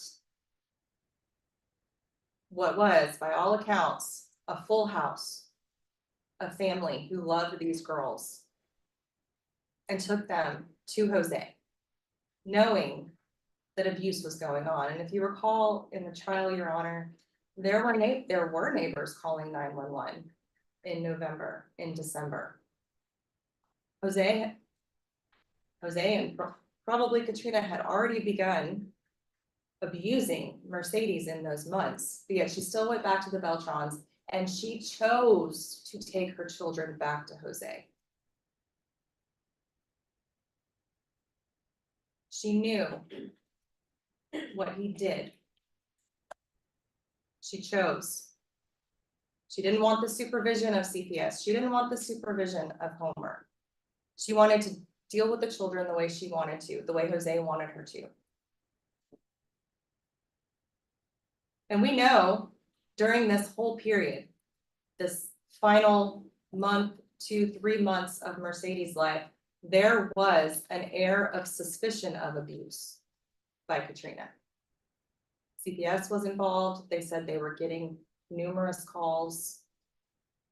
Neighbors were calling 911. Katrina was calling Emily saying she couldn't handle Mercedes. She wanted to get rid of her. Leading into what we learned was a horrific 2-week period where Mercedes was quite literally beaten to death. And we're sitting here talking about whether she should get some form of community supervision. No. She's already taken classes. She's already been subject to supervision. She blatantly was avoiding CPS. She wouldn't work under the supervision of a court. And there was all this discussion about the girls being in school or not in school. She had them out of school to avoid CPS, Your Honor. Everything points to that. It wasn't because for the girls' own good, it was for her own desire to avoid CPS. Another shocking thing is how open Katrina was on the stand about her favoritism towards Jordan and how blatantly obvious it was to everyone who knew them. Homer told you she was a private mom, but yet it was still obvious that she favored Jordan. She shunned Mercedes and she gave Jordan the attention. If she's a private person and she does that in front of everybody else, what does she do behind the scenes? She lets a man like Jose Ruiz abuse Mercedes. One thing she says in this evaluation is that if she had just had help, this wouldn't have happened. We've showed you that she lied to police when police would come trying to help. That she ignored her father, who was going to come help. That she did not take Emily Lasoya's offer just a few weeks before the death of Mercedes to help.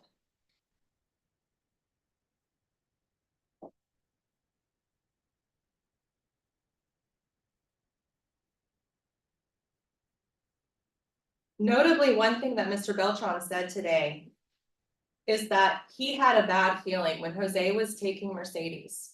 He had a bad feeling. I'll submit to you, it's because he knows that Katrina was not going to protect Mercedes. And he saw that fear in Mercedes' eyes. And he knew that fear from Mercedes and the lack of concern that Katrina had for Mercedes, something bad was going to happen. And he expressed that, and it did. And Mercedes was abused horrifically. And not only that, but there was a day and a half where Mercedes was taken out of it. But we know from the medical examiner's testimony, she was dying and Katrina still did nothing. And if Katrina had taken one of those family members up on their offer for help, if she had gone to the doctor once during this time, Mercedes would probably be alive. And Your Honor,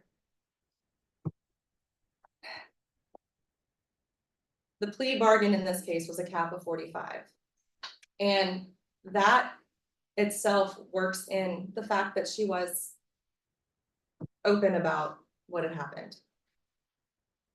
There's mercy worked into that bargain. 45 years wouldn't even cover the life of Mercedes if she was still alive today. Not to mention the pain that this has caused to Jordan, and probably will for the rest of her life. 45 years is what this case needs, Your Honor, and that's what we're asking for. Could I say one thing? It's not to comment on theirs. It's one Sure. thing I left out. So, and I think it goes to the court's 4 questions. How can we explain what happened? I don't think we can. But what happened is, we know this, that the first opportunity Katrina had to get out of there, she got out of there. Jose always had Jordan with her, or she was never left alone with both of those until she took that opportunity when Jose decided to move. He decided to move and he left them alone. And that Katrina took that opportunity, called the girlfriend and said, "Get me out of here." But it was too late. Those were the 2 days when Jose was moving. All right, how did he end up back at, I mean, how did he end up at the hospital then? Who called him? So what happened is, that's when it started looking like she was going to need some serious medical attention. And Katrina called Jose and said, "Get over here. We got to get her to the hospital." And that's how Jose ended up back at that residence. And they took her to the hospital at that point. But Katrina was already in conversations with that woman to help me get out of here. So she took the first chance that she got. She didn't have a cell phone, which is not an excuse. But are you saying, let me just ask you. My understanding from the testimony is that the children left the apartment. They go to this friend's house. Then from there, the children are taken to the hospital or EMS. Is that correct? Yes, ma'am. So And then, Jose decided to move out of the apartment where all this abuse I happened. know, I mean, so I'm just following this testimony. So she leaves the apartment with the children to be with this friend. Yes, She takes the children, well, Mercedes, to the hospital. yes. And then she picks up the phone and calls Jose. No, I don't think so. So So what how did happened he is know they were at the hospital? So Jose and Katrina took Mercedes to the hospital from that apartment. Okay. And so that was the testimony, I think, and that's in the police reports. When Katrina realized that she's not breathing correctly and her legs are getting cold, get over here, we got to get her to the hospital. And that's reflected in the clinical statement that she gave Who to was she telling to get over here? We've got to get her to the hospital. Jose. All right, so this is back to my question. Where was Jose that she had to tell him, get over here? Well, so he was in that same apartment complex. He was moving into a different apartment in that apartment complex where that friend of Katrina's apartment was. So the reason why I ask these questions is because I'm trying to follow your argument is the fact that she got away from Jose with this friend. Maybe it's in the same apartment complex. Right. I don't understand then the phone call to Jose to say, get over here, we got to get her to the hospital. I understand. So that's why I was asking the Yes, question. ma'am. And I understand that. And there's so many, so many poor choices. And that is one of them, because she had managed to get away from him. And you're wondering why she would call him to take us to the hospital, but she did. Okay. And that's how he got over there. All right, this is what the court is going to do. Court is going to find you guilty. And I want to let you know that I read all of the reports. I read the PSI. I listened to your testimony. I always see people as people. I don't see people as criminals. I look at people as people. And then I try to make the best decision with the information I have. That's the reason why I was asking your counsel certain questions, because I want it to be cleared up in my mind so I can make a decision that I deem would be appropriate. So I'm going to find you guilty. There's an affirmative finding of family violence. Give you credit for any time served. There's to be no contact with minors, and I'm going to sentence you to 45 years in the prison. Did you review the document entitled Trial Court Certification of Defendant's Rights to Appeal with your attorney? Did you understand it, and did you sign it? All right, because this is a plea bargain agreement, because I followed your plea bargain agreement, and because you waived your right to appeal, you do not have the court's permission to appeal. Do you understand? Yes, ma'am. And because this is a felony conviction, you're not allowed to own or possess any weapons or ammunition. If you have a question over what a weapon or ammunition is, you need to speak to an attorney. You understand? Yes, ma'am. All right. All right. We can go off the record. Here's the thing. Your counsel will probably tell you, I've done child protective services cases before, and I understand that sometimes children are brought into horrible situations. Sometimes children don't have good parents. Sometimes the parents are not only just imperfect, they're not good parents. And I read Dr. Murphy's report on you, and I saw that there was CPS involved in your life when you were a child. There was CPS involvement when you were having children as a child. So I want to let you know I understand all that. But at the end of the day, when you think about Mercedes, nobody ever will know what she was going to do with her life. Who knows? Maybe that was the person who was going to find the cure of cancer. We'll never know because she is no longer here. Or maybe she was going to find the cure for something else, or maybe do great things. You just never know with children. And it's a shame that in this case, there are faults, right? You have CPS. Maybe they could have done more. You have family members. Maybe they could have done more. You have police. Maybe they could have done more. You had neighbors. They did their job. They picked up the phone and they called the police. I don't know why it is, and I've said this before and I'll say it again. Sometimes if somebody's walking down the street and they're abusing a dog or not treating a dog properly, you know what people do? Ooh, let me report this. Let me pick up this phone and call somebody. But when it's concerning children, what ends up happening is people say, well, that's really not my business. I don't want to be involved. And what if I'm wrong? And I would always tell people, but yeah, what if you're right? If you're wrong, you apologize. I can tell you right now, the number of times there are stray dogs running around. And do you know how quickly somebody will call animal shelter or somebody about that dog? Or either you can be on Facebook and you know what people will do? A dog is lost. Everybody is acting 911, dog lost, put it on high alert. They're on the lost and found sites, every single site for an animal. And I like animals, but the same level of love that we have for animals in Bexar County and in other states is not the same love that we show to children who are in need. So I understand that people didn't show you love and what you needed when you were a child in CPS care. You know, I don't know the answer for that, and I don't know what else we can do about it. I'm just here to hear cases, listen to everybody, and hopefully make good decisions. All right? Yes, ma'am. We do have victim impact. One. All right.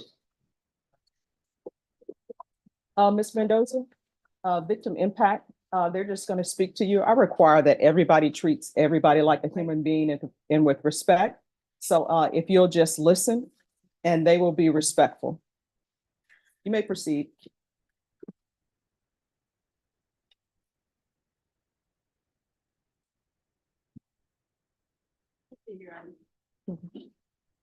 Katrina, I am that great grandma.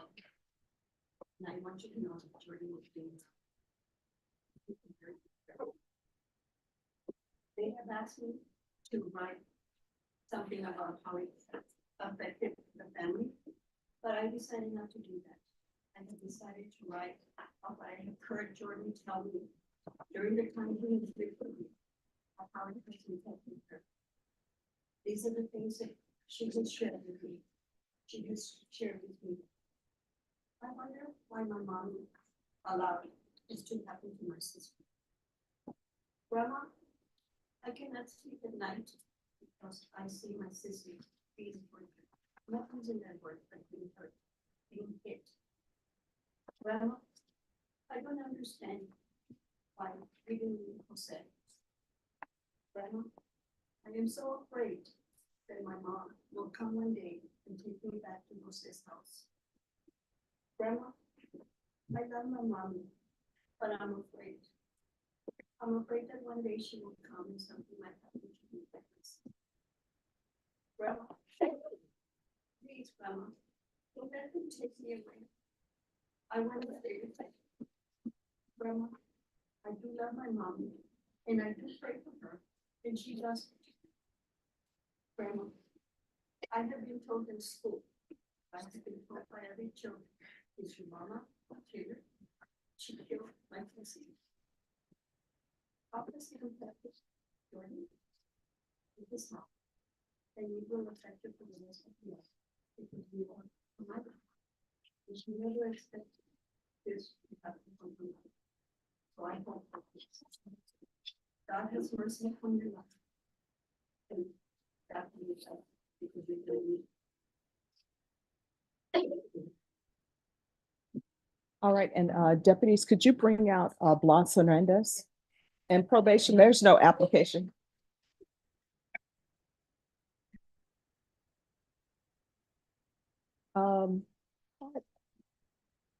If you could stay there, maybe some issues back there.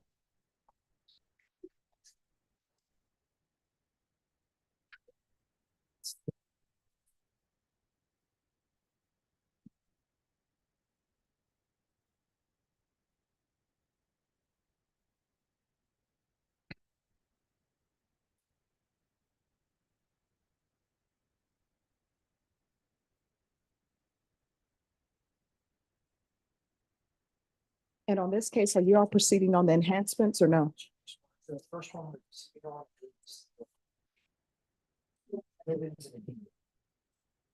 Okay, I see it. Yes. All right, court is calling 2024 CR 0532, State of Texas versus Blas Hernandez. Can I have parties announced for the record for the state? Defense? Are you Mr. Hernandez? Counsel, have you received all the discovery? Did you review it with your client? We have what we did. Court will find that the state is in compliance with discovery. Mr. Hernandez, did you review what is entitled True Bill of Indictment with your attorney? Did you understand it? Yes, ma'am. Counsel, do you waive the reading of the indictment? We do, Your Honor. State, are you proceeding on the indictment as presented? No, Your Honor, we'll waive one of the enhanced paragraphs and make this just a repeater. I believe we're proceeding on the first paragraph, the enhancements. Any objection? Objection. Did you review the document entitled Court Admonishments and Defendants Waivers and Affidavit of Admonitions with your attorney? Did you understand it? Did you sign it in all the appropriate places? Yes, ma'am. Did you understand you're charged with the offense of possession of a controlled substance, penalty group 1, 4 grams to 200 grams? That's a second-degree felony. If the state is able to prove up the repeater enhancement paragraph, then your range of punishment will be anywhere from 5 to 99 years or life in prison and up to $10,000 fine. Did you understand? Yes, ma'am. Did you understand the court does not have to follow your plea? If for any reason the court doesn't follow your plea and gives you more than you bargained for, the fact that you entered a plea will not be used against you and you will be allowed to withdraw your plea. Did you understand? Yes, ma'am. Did you understand you have a right to jury trial, a right for you or your attorney to cross-examine and confront any witnesses the state will call and the right to remain silent? Yes, ma'am. Did you understand by entering this plea, you were giving up those rights? Yes, ma'am. Did you intend to give up those rights and enter a plea in this case? Yes, ma'am. Counsel, has your client been able to provide you with any defenses? Yes, he has. Do you believe he has a rational as well as a factual understanding of the charges against him? I do, Your Honor. Mr. Blas, has anyone threatened you, coerced you, or placed you in fear to get you to enter this plea? No, ma'am. Anyone promise you anything other than the plea? No, ma'am. Are you satisfied with the way you've been represented? Yes, ma'am. Are you a U.S. citizen? Yes, ma'am. Court will find that defendant has knowingly and voluntarily waived his right to jury trial. Did you review the plea bargain page with your attorney? Did you understand it? According to the plea, punishment is to be assessed at 12 years in the prison. The state will take in consideration NIMAG number 748-494, 748-495, and grand jury number 7933582. Did you understand that to be the plea? Defense is at the plea. It is, Your State is at the plea. It is, Your Honor. Did you review the waiver of appeal paragraph with your attorney? Did you understand it? Did you sign it in both places? Yes, ma'am. Did you understand by signing that you're waiving your right to appeal? The only items that can be appealed are written pretrial motions that have been filed, heard, and ruled upon by the court. Did you understand? Yes, ma'am. Counsel, have there been any such motions? No, Your Honor. Then to the offenses charged, how do you plead? Guilty, not guilty, or no contest? No contest. And to the enhancement paragraph, as it relates to cause number 2010 CR 10660D, How do you plead? True or not true? State any evidence. Any objections? No objections, Your Honor. Did you review the document entitled Waiver and Consent to Stipulation of Testimony and Stipulations with your attorney? Did you understand it? Did you sign it in all the right places? Yes, ma'am. Again, did you understand you have a right to jury trial, a right for you or your attorney to cross-examine and confront any witnesses the state would call in the right to remain silent? Did you understand that today the state will be presenting evidence in the form of witnesses' statements and police reports, but most importantly, there will be no live testimony? Did you understand? Yes, ma'am. Court will find that defendant has knowingly and voluntarily waived and consented to stipulation of testimony and stipulations. Court will accept into evidence states exhibits 1 and attachments. The court has reviewed the same. The court will find there is sufficient evidence to find you guilty, and the court will find you guilty. The court will find the enhancement true based upon your plea of true and based upon states exhibits 1 and attachments. Are you proceeding with sentencing? Yes, Your Honor. Anything you wish to say on behalf of your client? My client has an unusual request, Judge. I understand that his mother is in hospice. I think it's stage 3 cancer. He would ask the court to possibly allow him to say his goodbyes because I think they're gonna be ready to be removing her from any medications or electronic help. All right, Mr. Hernandez, I'm sorry to hear that. In regards to that request, what will end up happening is I will send you, and then the deputies at the jail, they can actually make arrangements for you. If you give me an order to sign, making arrangements to take him to see her. I'll do that, Judge. Thank All you. right. Court is finding you guilty, the enhancement true. The court will sentence you to 12 years in prison, give you credit for any time served, take in consideration night mag number 748-494, 748-495, grand jury number 7933582, and there's to be no contact with Ida Nerida, Nereida Alvarado. Going to show you what's entitled Trial Court Certification of Defendant's Rights to Appeal. Did you review that with your attorney? Did you understand it, and did you sign it? Because this is a plea bargain agreement, because I followed your plea bargain agreement, and because you waived your right to appeal, you do not have the court's permission to appeal. Because this is a felony conviction, you're not allowed to own or possess any weapons or ammunition. If you have a question of what a weapon or ammunition is, you'll need to speak to an attorney. Do you understand? All right, off the record, here's the thing. It appears that there may be some selling or something else that's going on here. You cannot build your happiness off somebody else's misery. But if you have a drug issue along with that, once you're released from prison, there are plenty of places that will take you for free. You understand? Yes, ma'am. All right. Good luck to you, and counsel, just let me know about that and I'll take care of it. I'll do that. All right. Thank you. Thank you. Maybe excuse. Yes, you may be excused. All right, everyone. We may or may not be here tomorrow. So there are some things we need to discuss because they want to use this courtroom for the jury trial. So